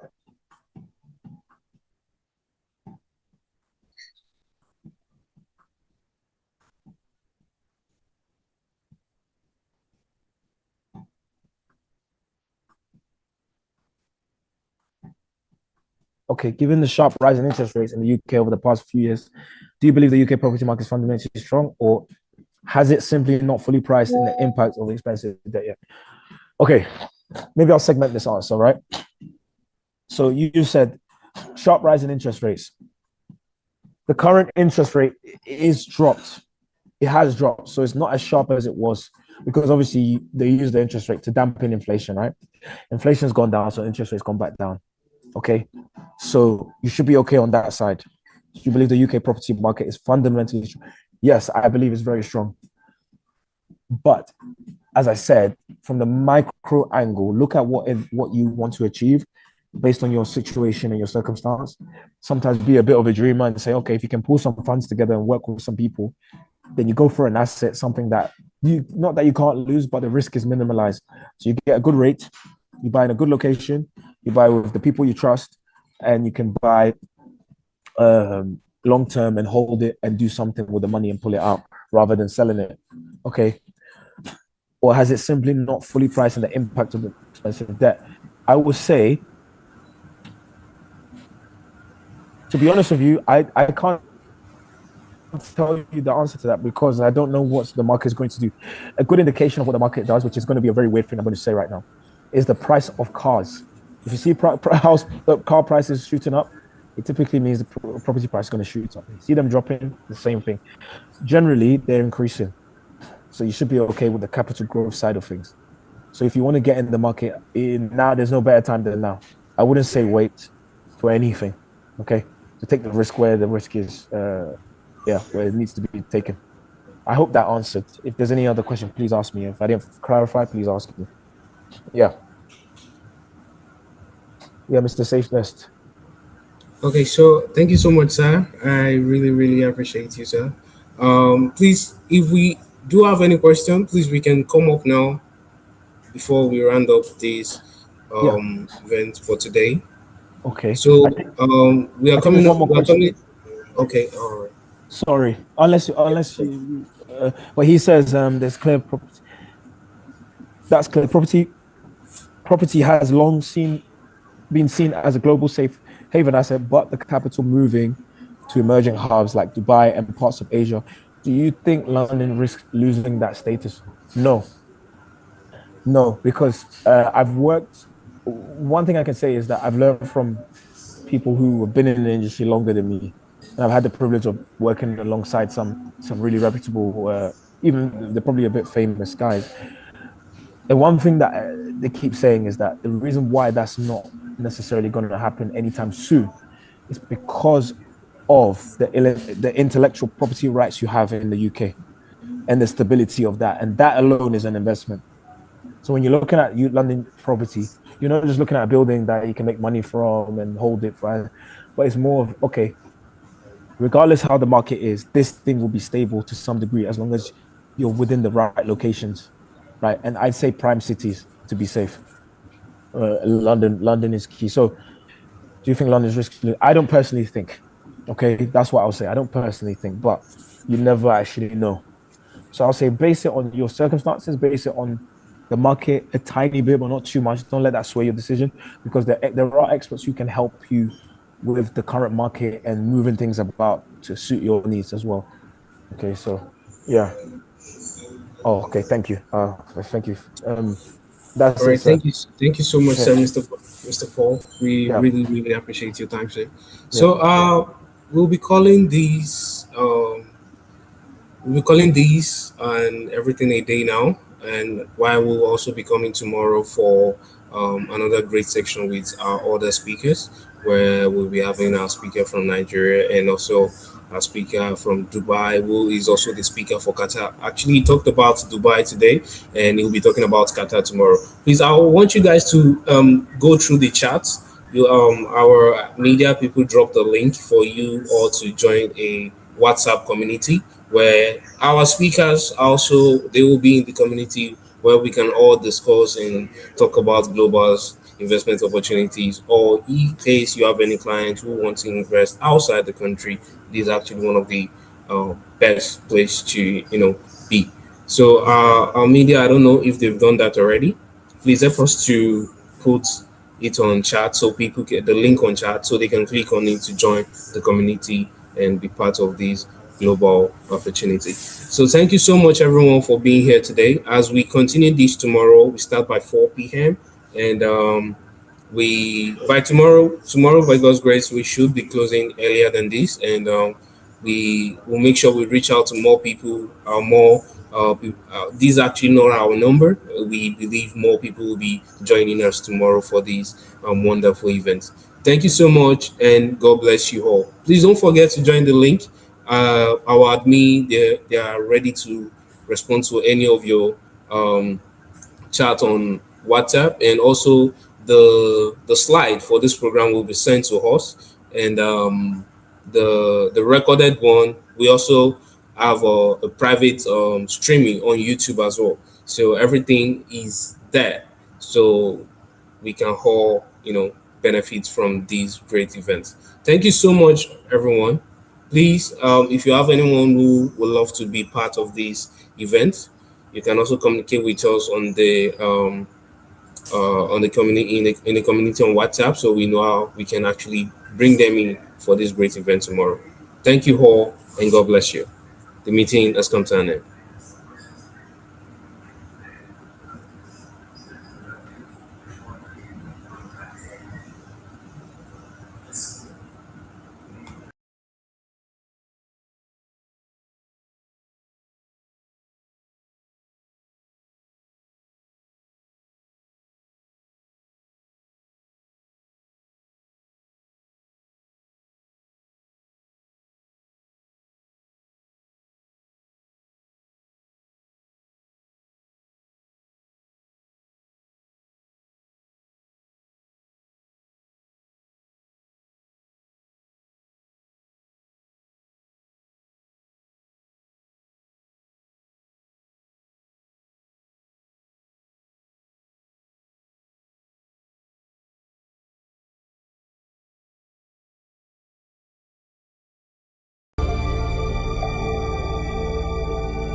last generations. At Global Investment Summit, investors who know how to grow capital, developers who understand how to turn land into legacy, financial strategists who can show you how money should move and where it should rest. These are not motivational speakers, these are practitioners. I mean, people who have structured deals, closed the transactions, managed deals, scaled portfolios across borders. They will be sharing real strategies on capital growth, asset protection, smart property investment, market positioning, and building wealth that survives economic shifts. If you've ever wondered, how do I structure my investment properly? How do I even diversify beyond my immediate environment? Or how do I build something that outlives me?